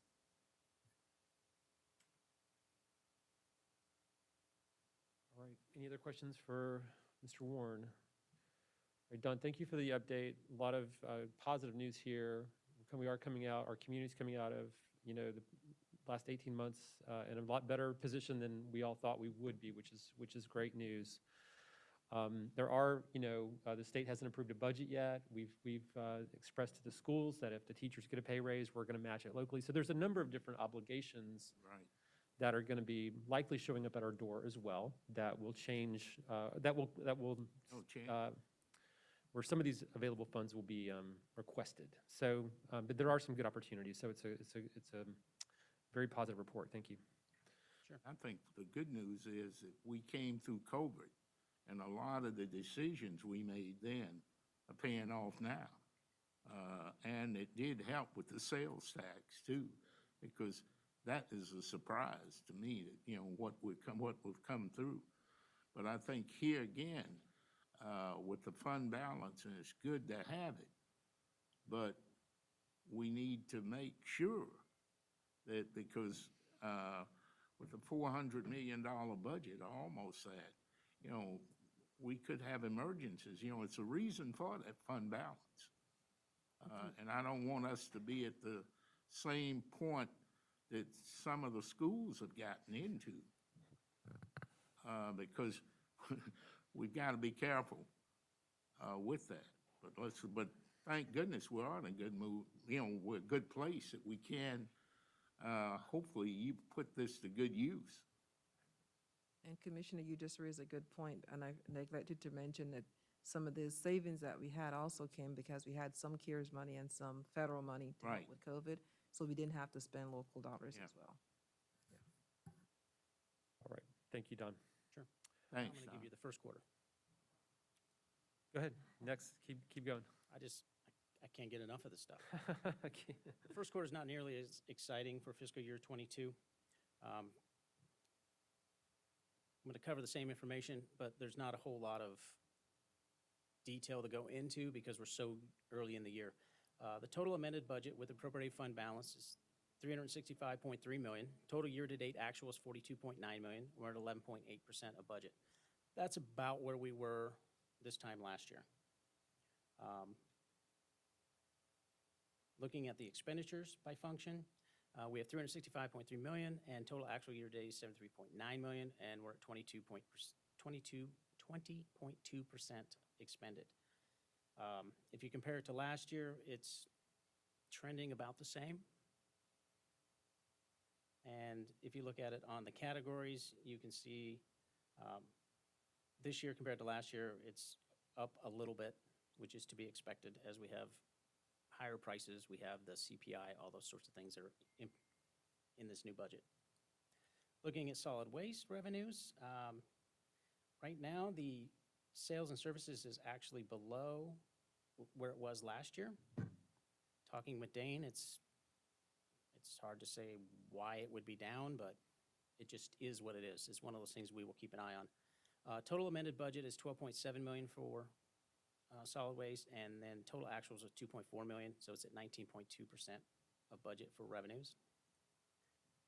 And then on the expenditure side, 12.7 for budget, 1.4 million of actual at 11.1%.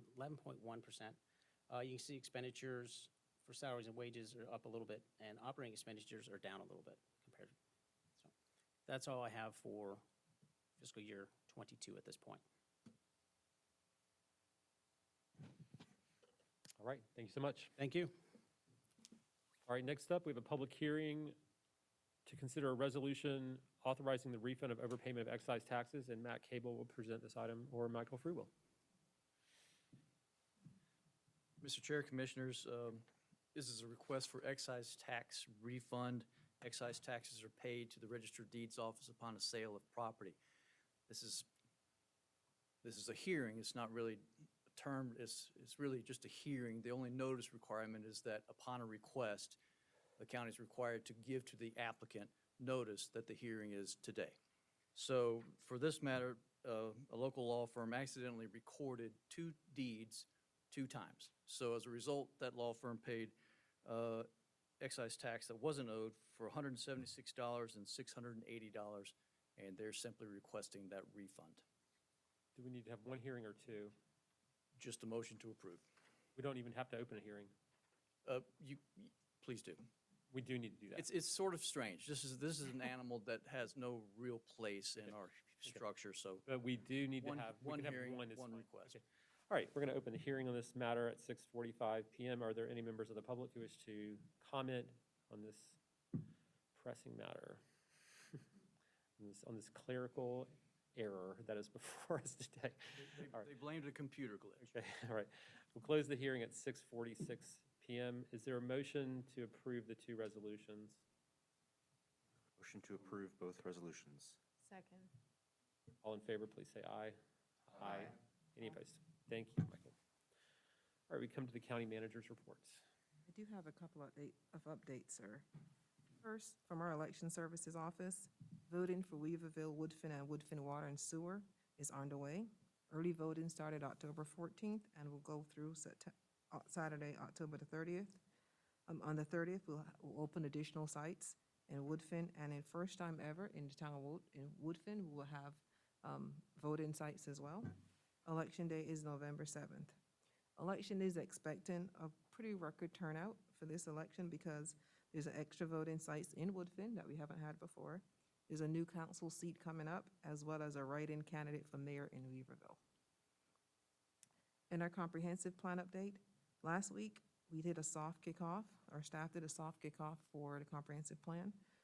On Monday, October 11th, we hosted a soft kickoff with several stakeholders in attendance. And then throughout the week, we had online interviews with several community stakeholders.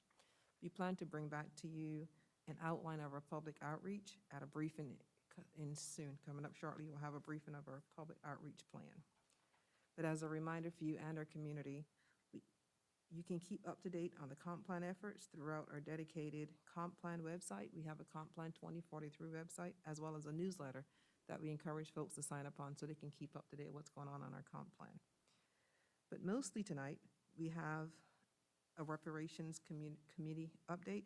As you know, the commission adopted a resolution to participate with the city on the community reparations process. Tonight, we are joined by Deborah Clark-Jones. She's the president of Tequity.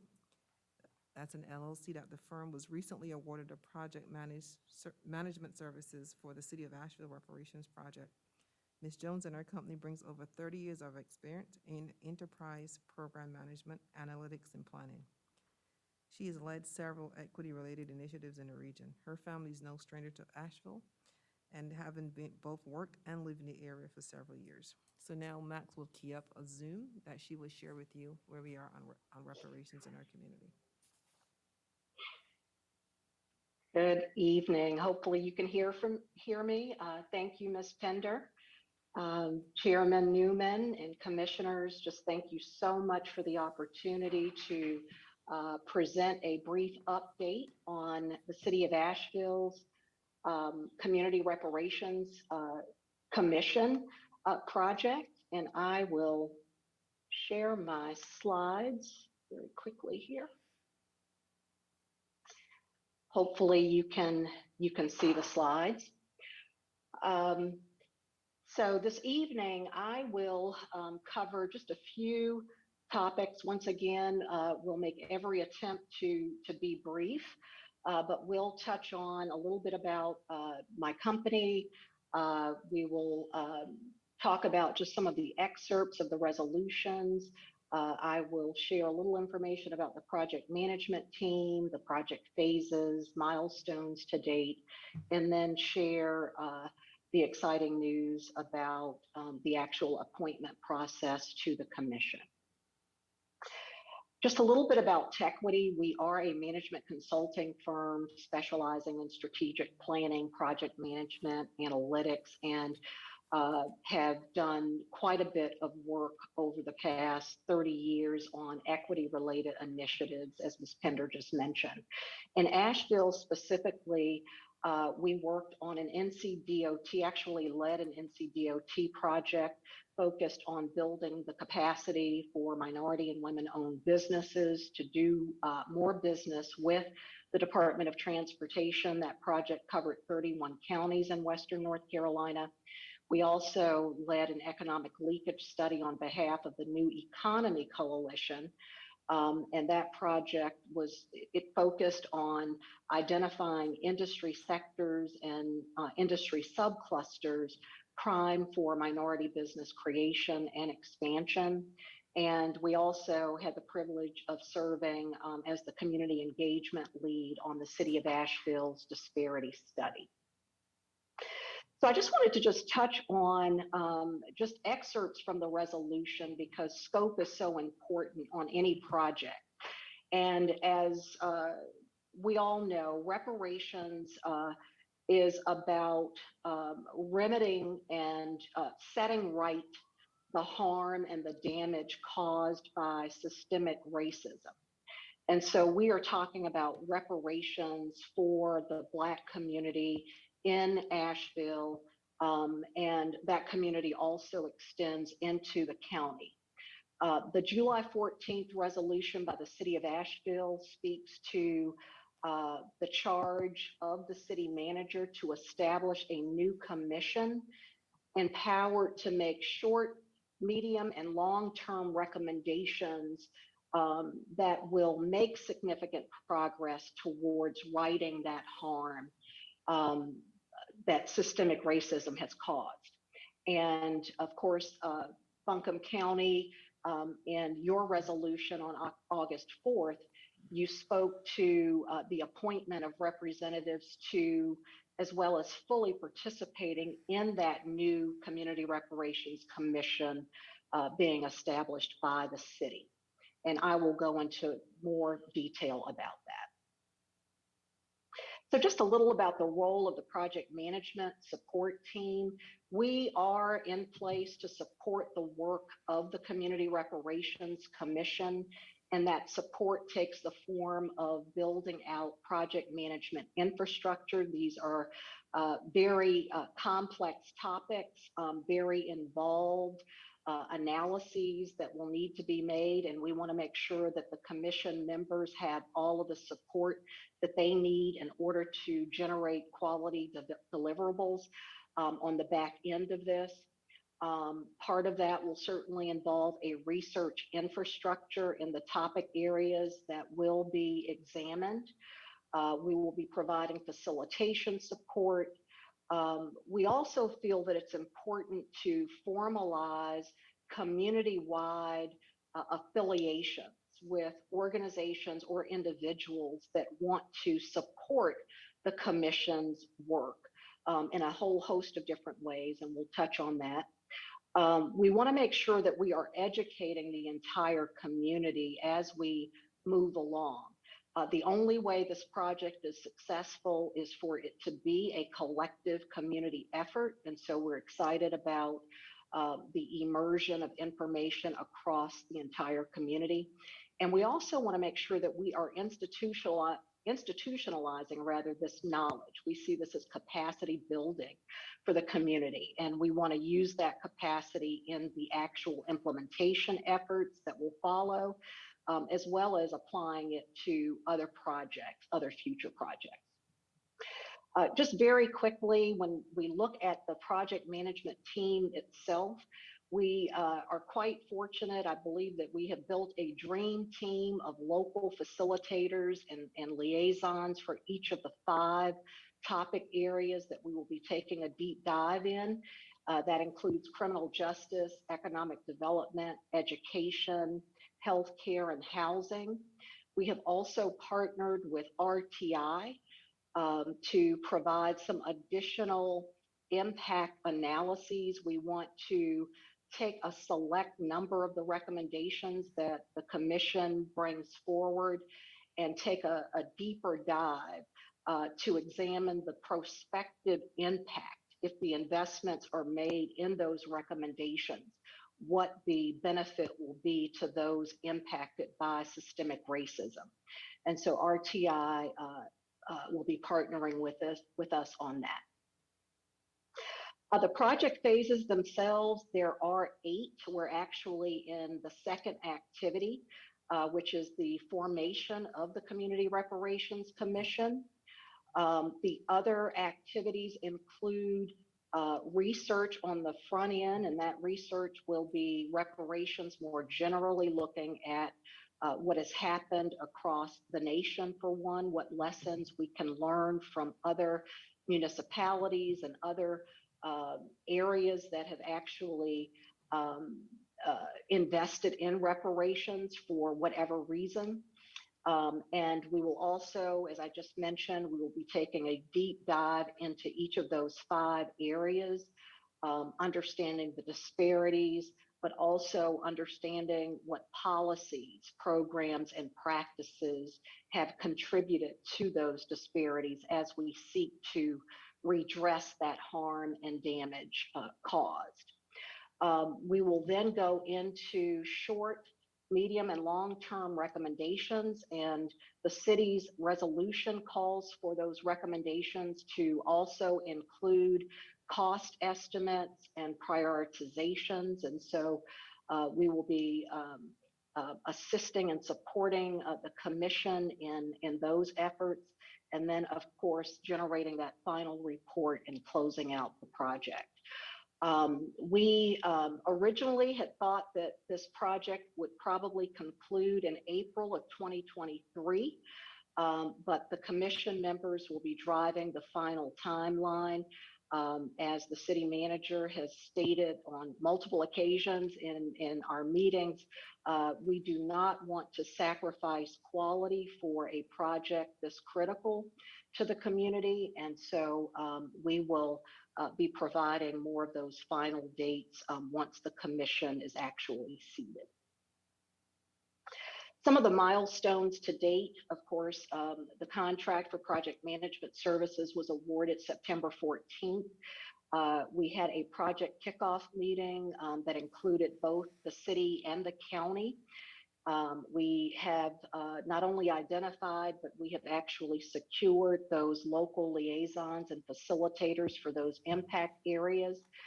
We have had meetings with staff with both the city and the county, including what you have seen listed here. And I must commend publicly the county manager and her team for the outstanding input, the support, the passion, and the commitment already that's been demonstrated. Just really excited about us all working together towards a successful project. And then we have also just recently completed drafts of the nomination and application process and forms, and I will go into a little more detail now about that. So we are looking at appointing 25 members for the Community Reparations Commission.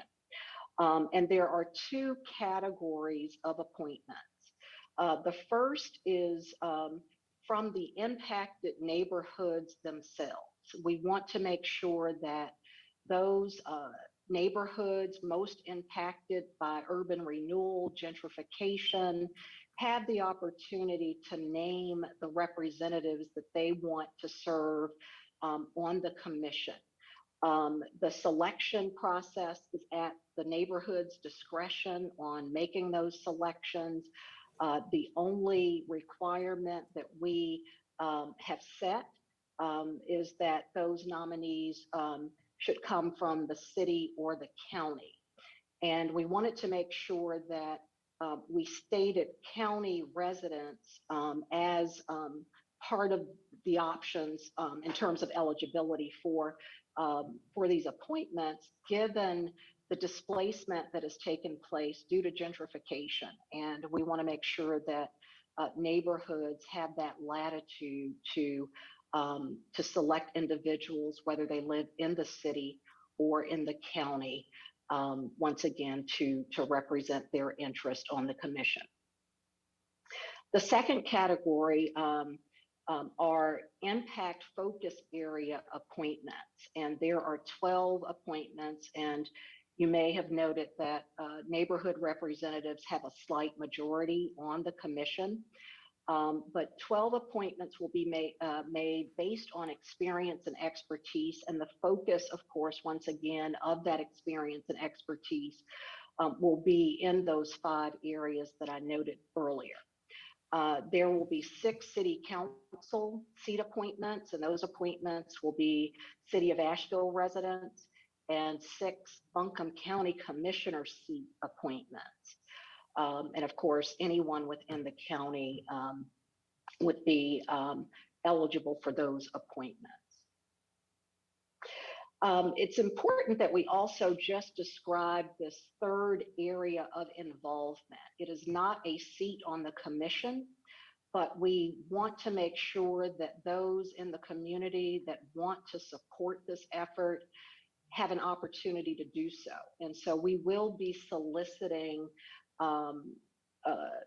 forms and interest forms, I should say, from both individuals and community-based organizations that express an interest in supporting the work. That support can take a number of different forms: research, data, personal testimonies, etc. But we just don't want to set any limits on that.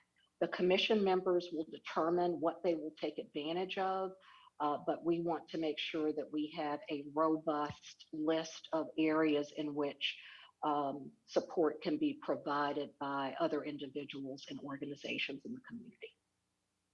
So just looking at the schedule, actually today, this evening, we are sharing a draft of the nomination and application process and forms for public comment. We want to make sure that the community has an opportunity to chime in to see if they have any concerns about the approach that's being taken, any revisions that we need to make. We want to make sure that the community is in the driver's seat around this effort. This public input period will last for 2 weeks. The deadline for that input will be November 1st. We are also, during this time frame, we will be working with the various neighborhood organizations, including a few ad hoc nomination committees for those neighborhoods that do not have a formal association or organization, just to make sure that everything is in place for them to bring those nominations forward. We will be revising, of course, the packages based on public input, and we expect to publish the actual links and forms around the middle of November, so that people can start submitting nominations, but also those applications can be collected and passed on to both the council as well as the Board of Commissioners. That deadline for nominations and applications will be December 22nd, just before the Christmas holiday. And we expect those applications to be reviewed during the January-February timeframe, including interviews, and then the final appointments announced and made in February. So as I mentioned before, we have completed drafts of the nomination and application, as well as the support interest forms. We have also developed guidelines and procedures. We will be hosting several information sessions during the nomination and application process, just to make sure that all questions are answered, and everyone has the opportunity who might be interested to submit their applications, or interested candidates can make sure that they, submit their nomination interest forms to the neighborhood organizations. And so that concludes my update for this evening, and certainly willing to answer any questions that you may have. All right, thank you so much for the presentation. Commissioners, are there any questions at this time? Thank you for the update. It's very helpful. The one question I had was, in terms of the county appointments from the county commission, the 6 appointments from the county commission, The presentation talks about how those would be sort of people with some expertise in some different issue areas. How much level of detail is that defined in at this time? I mean, of course, having some people with some expertise and experience sounds great, but there's a lot of people who might be great candidates for this who are not necessarily a quote-unquote technical expert. So I'm just curious the degree that this is really prescribed in detail, or to what degree we have, a bit of discretion and flexibility around the candidates who would potentially qualify for the county appointments as it's currently, written up. Absolutely. So right now, there's quite a bit of discretion. We have not talked about formalizing any type of rubric, for example, in making those decisions. The forms themselves, we collect quite a bit of information, not only about expertise, but also if the individual has been impacted by systemic racism and in what areas. That may be something that is weighed in the decision and the selection process. Also, training around cultural competency is another question. So we made every attempt to be comprehensive so that there is the right level of information to make those final decisions. But we will certainly be looking to make revisions during this 2-week period. And that might be an area that we can explore a bit more as well. So definitely look forward to hearing more comments and suggestions in that area. Okay, thank you. Yes, and and it actually may be a question for a county manager, but thank you so much for the presentation. It was very helpful. And I'm curious, since we just hired Rachel Edens, who's the Chief Equity and Human Rights Officer, I'm interested to hear how you see that role tying in with this commission and the work. Can you speak to that? She will be the lead person on the county side to be working with Brenda Mills from the city with Deborah Clark Jones to move this forward. Because one of the concerns that I have is that we do a good job of explaining to people who we need. I don't want, some people will be intimidated if we get too technical, if we start saying this or that. But I want to make sure, especially the people who've been affected, I don't want us to make it too complicated for them so that they won't even apply. Absolutely. And our hope is that with the information sessions that we will be conducting, that we will be able to get some good feedback on that, but also make whatever adjustments we need to make to ensure that everyone feels that they have the opportunity to participate. And that is something that we're concerned about, not only in the application and the nomination process. And the public input survey that we're doing, one of the questions is this understandable? Is it confusing? And so we want to make sure that we understand that. But one of the questions, or some of the questions that we're also asking as a part of both the nomination and the application forms, we want to understand if there is additional support that individuals might need in order to fully participate. So we are asking if they think that they might need support with childcare, with transportation, with technology. We just want to make sure that we have that understanding so that we can do what we need to do as a project team to ensure that everyone has the opportunity and the support they need to be fully participatory.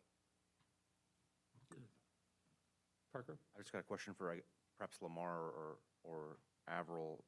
In the spirit of meeting this January, February appointment deadline, I see that we're going to publish the links for the application packages on November 15th. It takes us a while to get applicants and then find the time to interview all of them. And I'm just wondering if we can open that up earlier to obtain applications from the public and potentially start interviewing people sooner with the holidays and everything. Right, so currently the ability to submit an application, we're projecting November 15th through December 22nd to submit those. You know, we could probably look, and that would really probably be at the discretion of both clerks' offices on when that review might start. I think right now we have the January and February timeframe for that review process, but still have some latitude there as well. And Parker, we really want to make sure the community understands the application. That's why you're having those input sessions and clarifying that. So to open it earlier might be a little bit tight for us to do that, but we have 2 months when it closes in December. You have January and February. So I think that we should be able to get, if there's going to be an interview process or any of that, I think we should be able to fit that within that 2-month process. All right, hey, thank you so much for the presentation. We really appreciate the update and look forward to discussing further as the process moves ahead. Thank you, Avril. Anything else under the county manager's report? Thank you. Thank you. Okay, next item is under new business, budget amendment for Family Justice Center grant funding.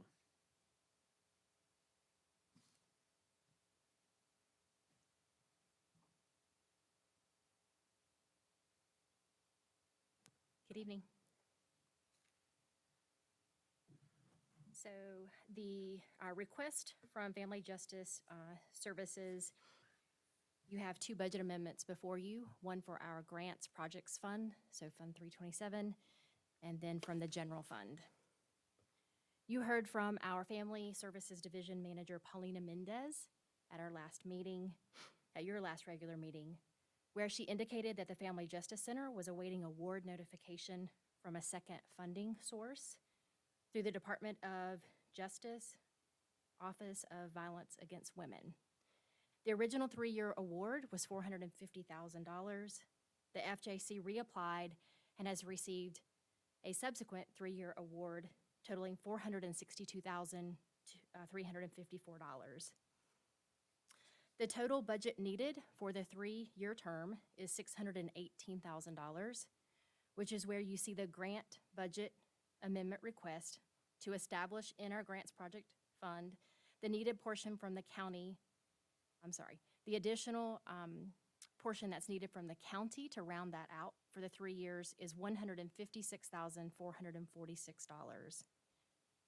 The fiscal year 2022 cost from the general fund is $39,112. The subsequent year matches will be requested in the corresponding year's budget cycles as transfers from the general fund. So the other budget amendment, so the general fund budget amendment, is a request to transfer the fiscal year 2022 amount totaling $39,112 and as an appropriation from fund balance. The request before you today is to accept the grant, approve the budget amendments with an awareness that this funding extends one grant-funded sheriff position as long as grant funds are available. Thank you, Jennifer. Is there a motion to accept the grant? So moved. All in favor, please say aye. Aye. Aye. Any opposed? Is there a motion to approve the budget amendment? And could you clarify, is it for 156,446 or the 618? Or do you want us to reference both in the motion? You can, I believe you could reference both in the motion. They were on that agenda, on the item together. But the grant budget for the 3-year term we would request to establish now as the total of $618,000. That sets it up for the 3-year term. Mm-hmm. And then the request for the transfer from the general fund is the $39,112 for this fiscal year. And that's all part of the one motion? Can they do that as one motion? Or do you want that as 2 motions? County Attorney Frew shook his head that you could do it as one. Okay. One motion. Is there a motion to approve the recommended budget amendments? So move. Second. All in favor, please say aye. Aye. Any opposed? Thank you, Jennifer. Thank you, Michael.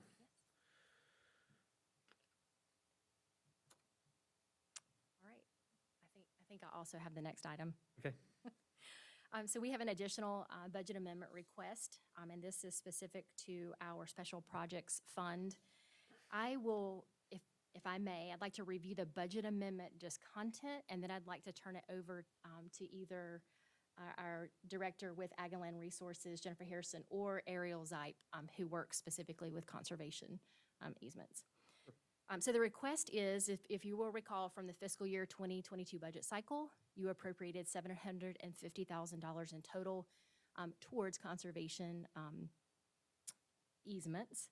And in this particular request, we are asking to use a portion of that already appropriated funding for 8 specific farm or acreage projects.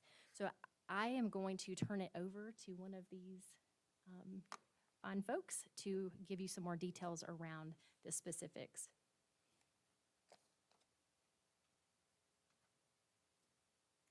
All right, thank you. I'm Ariel Zipe, Farmland Preservation Coordinator. So, like Jennifer mentioned, the Buncombe County Ag Advisory Board has evaluated these farmland preservation projects. They've been on their list, and after meeting and discussing them, they've put forward these 8 projects, totaling in 455 acres of farm and forest land. So these projects, basically the Ag Advisory Board ranks them on a variety of different priorities. Agricultural soils, proximity to conserved lands, size of property, and development pressure are just a few to name. But basically this transaction costs request would complete these 8 projects, as well as allow for easement purchase for 3 farm tracts that would be able to use as match for grant applications. So the grant applications that we would be submitting and using this as match would come in at over $1 million brought into Buncombe County.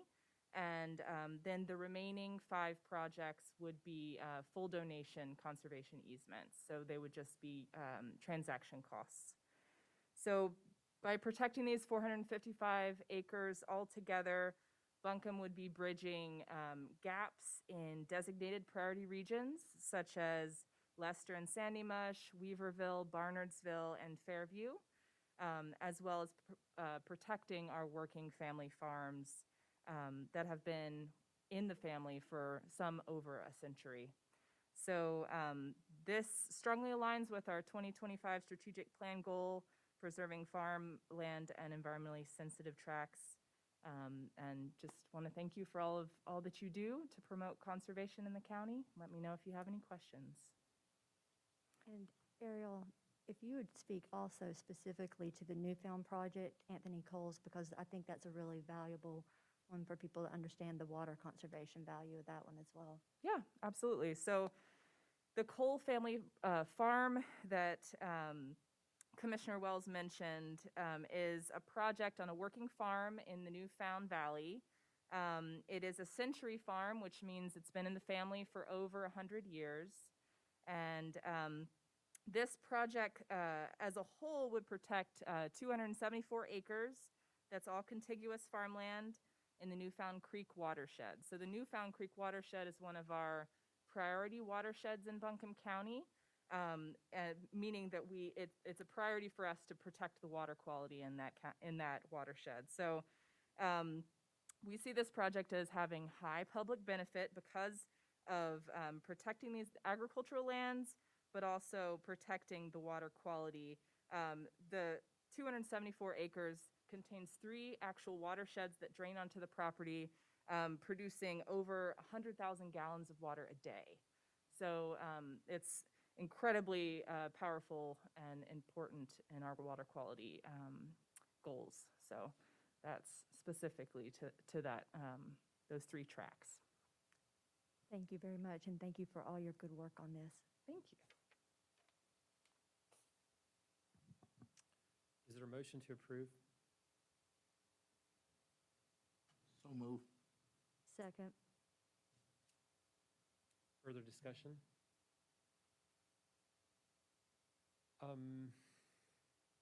I just want to say thanks to everyone who's involved in this. Like, the amount of public benefit that is resulting from this really modest level of county investments is really incredible. So I really want to express appreciation to all the landowners who were involved in contributing, who could probably, if they were thinking purely about their own financial interests, could probably make other choices that are really thinking ahead about the county and the community and the land that they love. So thanks to everyone who makes incredible projects like this come together. All in favor, please say aye. Aye. Aye. Any opposed? All right. Thank you so much. All right. Next up, we come to two resolutions that are being recommended to County Commission from our Environmental and Energy Committee, and Jeremiah Leroy will help us. Or Jeremiah, or do you want me to? Do you want me to get started? Okay, we didn't compare notes before this. That's totally fine. I'm happy to kick us off. And we also have Maggie Ullman, who is one of the new members of our Energy and Environment Working Group, who is here as well. And we discussed both of these resolutions at our last meeting. So I'll just do a real quick summary. I'll ask Maggie to come up and maybe make a few comments as well.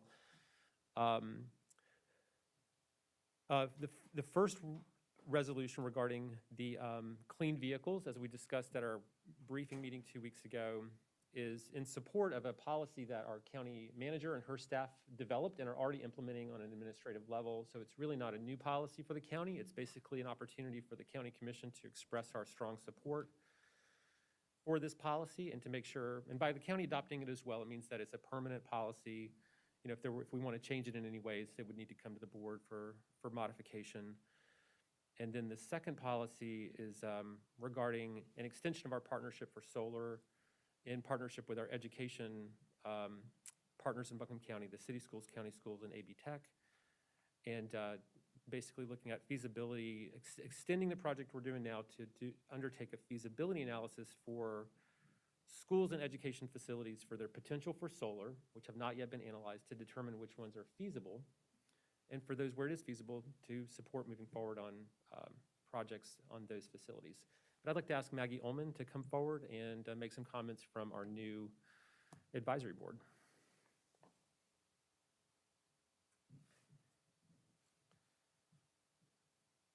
Hey, folks. Good evening. Good to see y'all. So for those I haven't met yet, my name's Maggie, and I run a small business here that works with national and international nonprofits to get folks to row in the same direction on climate change.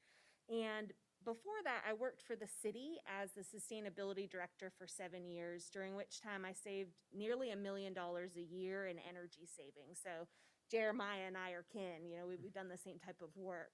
And I like to think that that experience helps me bring some cool perspective to the committee that I serve on for y'all.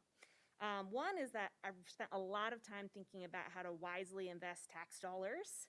And then the second is experience, rolling up my sleeves in Asheville, in Buncombe County, to pursue clean energy goals for our community.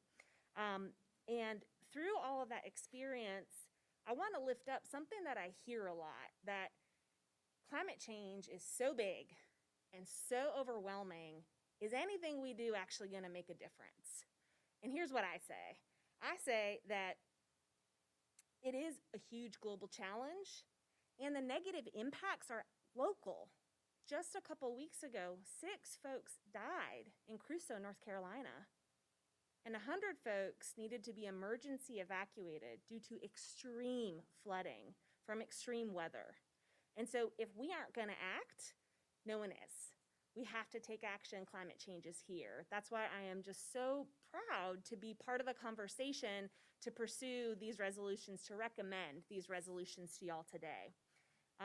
What I love about these resolutions, too, is that they're just sensible. They make good business sense. It's good operations for an organization.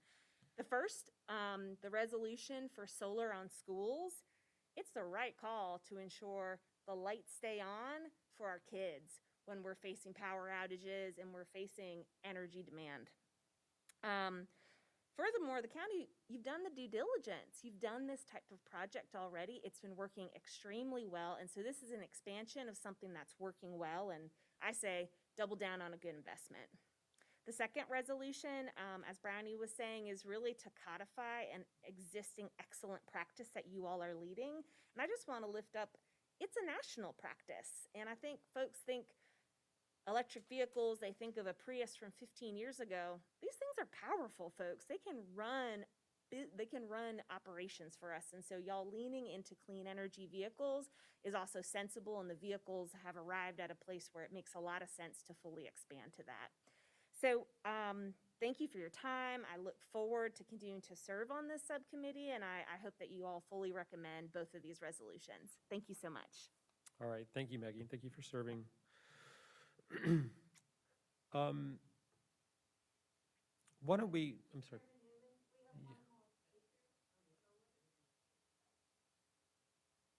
We will, very soon. Thank you for not letting me forget. Commissioners, why don't we take up the solar on public facilities and education facilities first, and then we'll do the vehicle one second. But let's go ahead. If there are any other members of the public who have not spoken on this early, if you spoke earlier, you already had a chance. But if you haven't spoken, we'd welcome to hear from you now regarding either of the resolutions.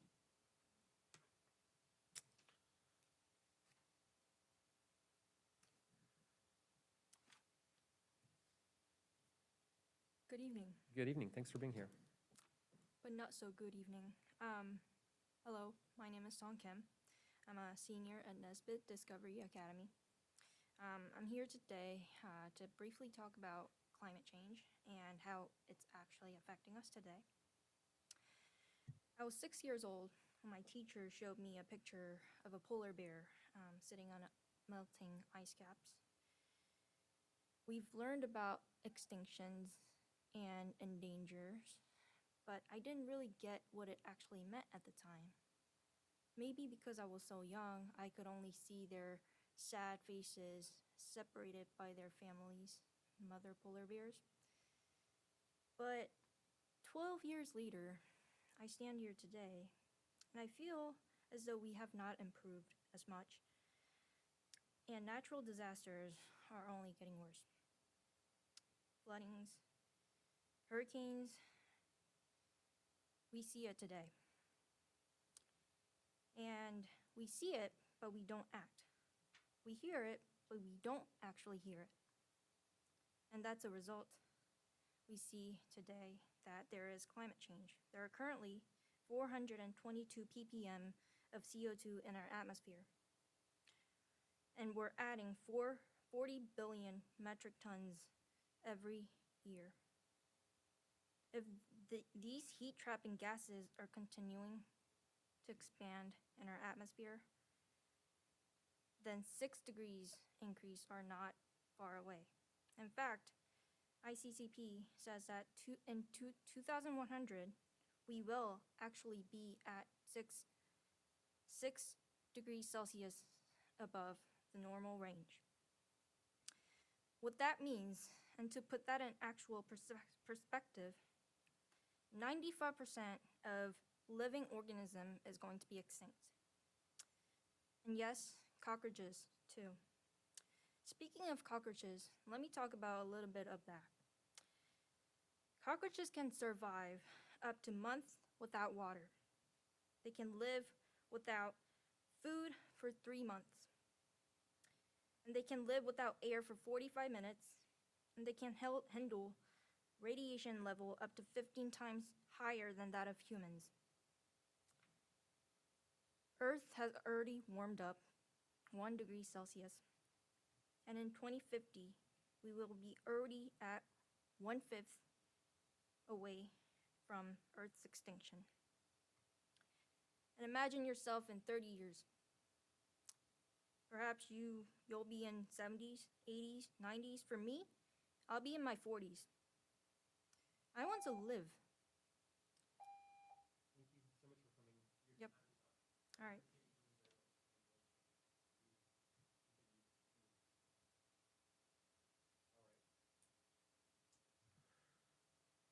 Commissioners, Again, let's take up the solar on educational facilities, the feasibility study resolution first. Is there a motion regarding this resolution? I move to approve. Second. Further discussion?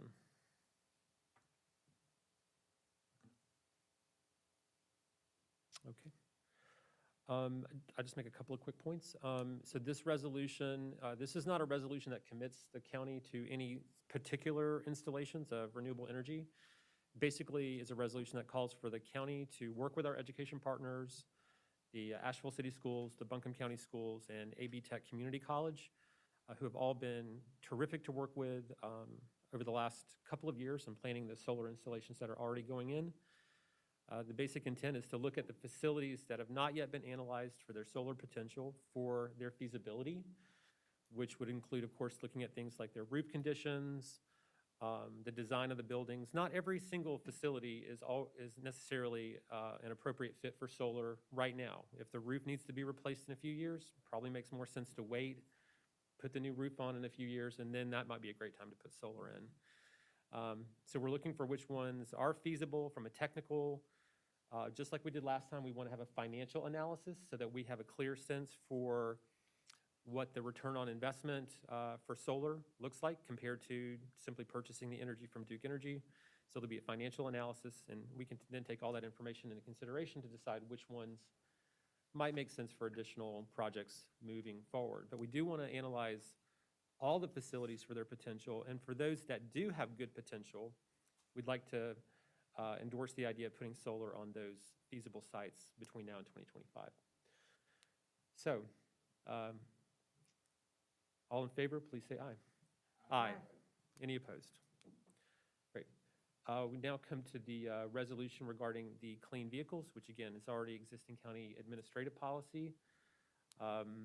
Just a couple comments on this. This does not, require the county to purchase only small, tiny vehicles for all of our different needs. Basically, all the departments look at what kind of vehicle they need. In some cases, it might be a truck. In some cases, it might be, a heavy vehicle. But for each class of vehicles that are purchased, it directs that we seek out the cleanest vehicles of that class of vehicle. So I think it's a very sound policy, and there's many great new options coming forward from the marketplace that present great options in a large range of different classes of vehicles. Is there a motion regarding the clean vehicles policy? Motion to approve. Second. All in favor, please say aye. Aye. Any opposed? All right. Thank you all again for coming forward. Maggie, thanks for staying with us. We appreciate it. It took a little longer to get here than I thought, but we're glad you're here. All right, we come to board appointments. Commissioners, we've got 2 applicants we interviewed earlier today for the Board of Adjustments for 1 position. I'll just start over on Mr. Presley's side. Let's just go down and kind of identify, each commissioner would identify who they'd like to appoint for this position. James Rico. Carol McCrory. Carol McCrory. Carol McCrory. Carol McCrory. Carol McCrory. All right. We appreciate both the applicants for the Board of Adjustments alternate position who applied. A Juvenile Crime Prevention Council. I'd like to nominate Angel Redmond for the position. Second. All in favor, please say aye. Aye. Any opposed? All right, we now come to the ad hoc committee that's being formed to look at the county's reappraisal process. We've got a number of different applicants. I guess, are we looking at interviewing all these candidates? Is that the, we've got, let's see, about a dozen or so. Lamar, do you have any comments on this item? I don't. I just wanted to I guess, acknowledge Keith is in the building if you have any questions. So. Great. Keith, thanks for being here. I guess I was thinking we would just interview the candidates, but do you have any comments or insights you can share with us this evening? Thanks. Thank you, Mr. Chairman, Commissioners. So the structure in which I think we decided early on would be 2 Board of Equalization and Review members. And you did have 2 apply, only 2. Okay, which are those two? That would be Debbie Lane and Miriam McKinney.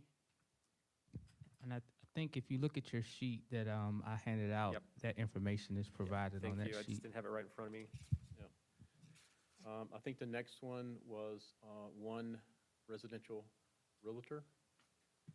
I think you had 2 applications for that, Jonathan Hunter and Brooks Johnson. Mhm. The next was a equity and inclusion expert from the community, in which we only had Brenda Mills from the city of Asheville. She is the current interim equity inclusion director for the city of Asheville. The remaining 3 to be chosen would be at large. So from, on your list from Betty Mays down to the bottom would be your at large.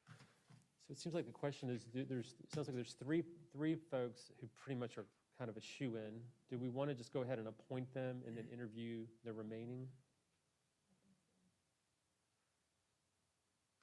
I'd be okay with that. Anybody have any strong feelings against that? I mean, I'd love to talk to all of them, but this is a lot of interviews. Who are the 3 that's shooing? So it would be Debbie Lane and Miriam McKinney from the Board of Equalization, because there's 2 spots from Board of Equalization, and there's only 2 applicants. And then the other one would be Brenda Mills, representing the equity sort of perspective. So those would be the 3 that we could go ahead and appoint them and then interview the remaining.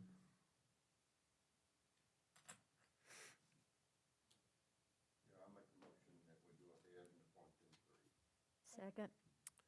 All in favor, please say aye. Aye. Any opposed? All right, and we'll schedule interviews with the remaining applicants. We appreciate everyone's interest in serving on this. Keith, thanks for being here. All right, I've got a couple of announcements. On November 2nd at 3 p.m., the commissioners will hold the briefing meeting at 200 College Street, room 326 in downtown Asheville. On November 2nd at 5 p.m., the commissioners' regular meeting will be held at 200 College Street, room 326 in downtown Asheville. Chairman Newman? Yes, sir. If I may, going back to the boards and commission, the last meeting, the board decided to interview for strategic partnership in the first meeting in November. Do y'all have a time that you're interested in, and do you want to add any of these individuals for the ad hoc onto that? We have early childhood from 1 to 2:30, and then the briefing at 3. So would noon potentially work for folks? I don't know if y'all have affordable housing that day. This is on the 2nd? I'm out until 5 p.m. that day, I think, personally. Okay. Are you comfortable if? Yeah, I'm comfortable. We do have affordable housing at 1, which we might need to look at rescheduling if you're not available, potentially. If we were going to do it, you said you got a meeting at 1? We have early childhood. Early childhood at 1? I'm happy to do it, to get it done, get the interviews done before 1 p.m. Yeah. Okay, let's look at that. Okay. Let's just try to do them all, do everything that we got. Okay. And starting at noon, is that, okay? Unless we need to start a little before noon, let's do the math and make sure, we may need to start a little before noon to get So everybody in. is 11:30, would that conflict with anybody if we started at 11:30? It's okay with me. All right, so Sounds we'll, good. we'll look to start at 11:30, and I'll update the board on the information. Excellent. All right, I believe we do have a need for closed session. Mr. Frew, could you explain the purpose?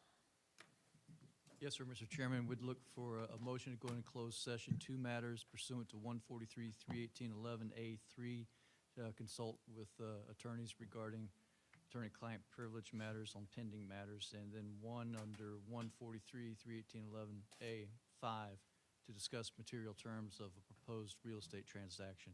We're just looking for direction from the board this evening. So move. Second. All in favor, please say aye.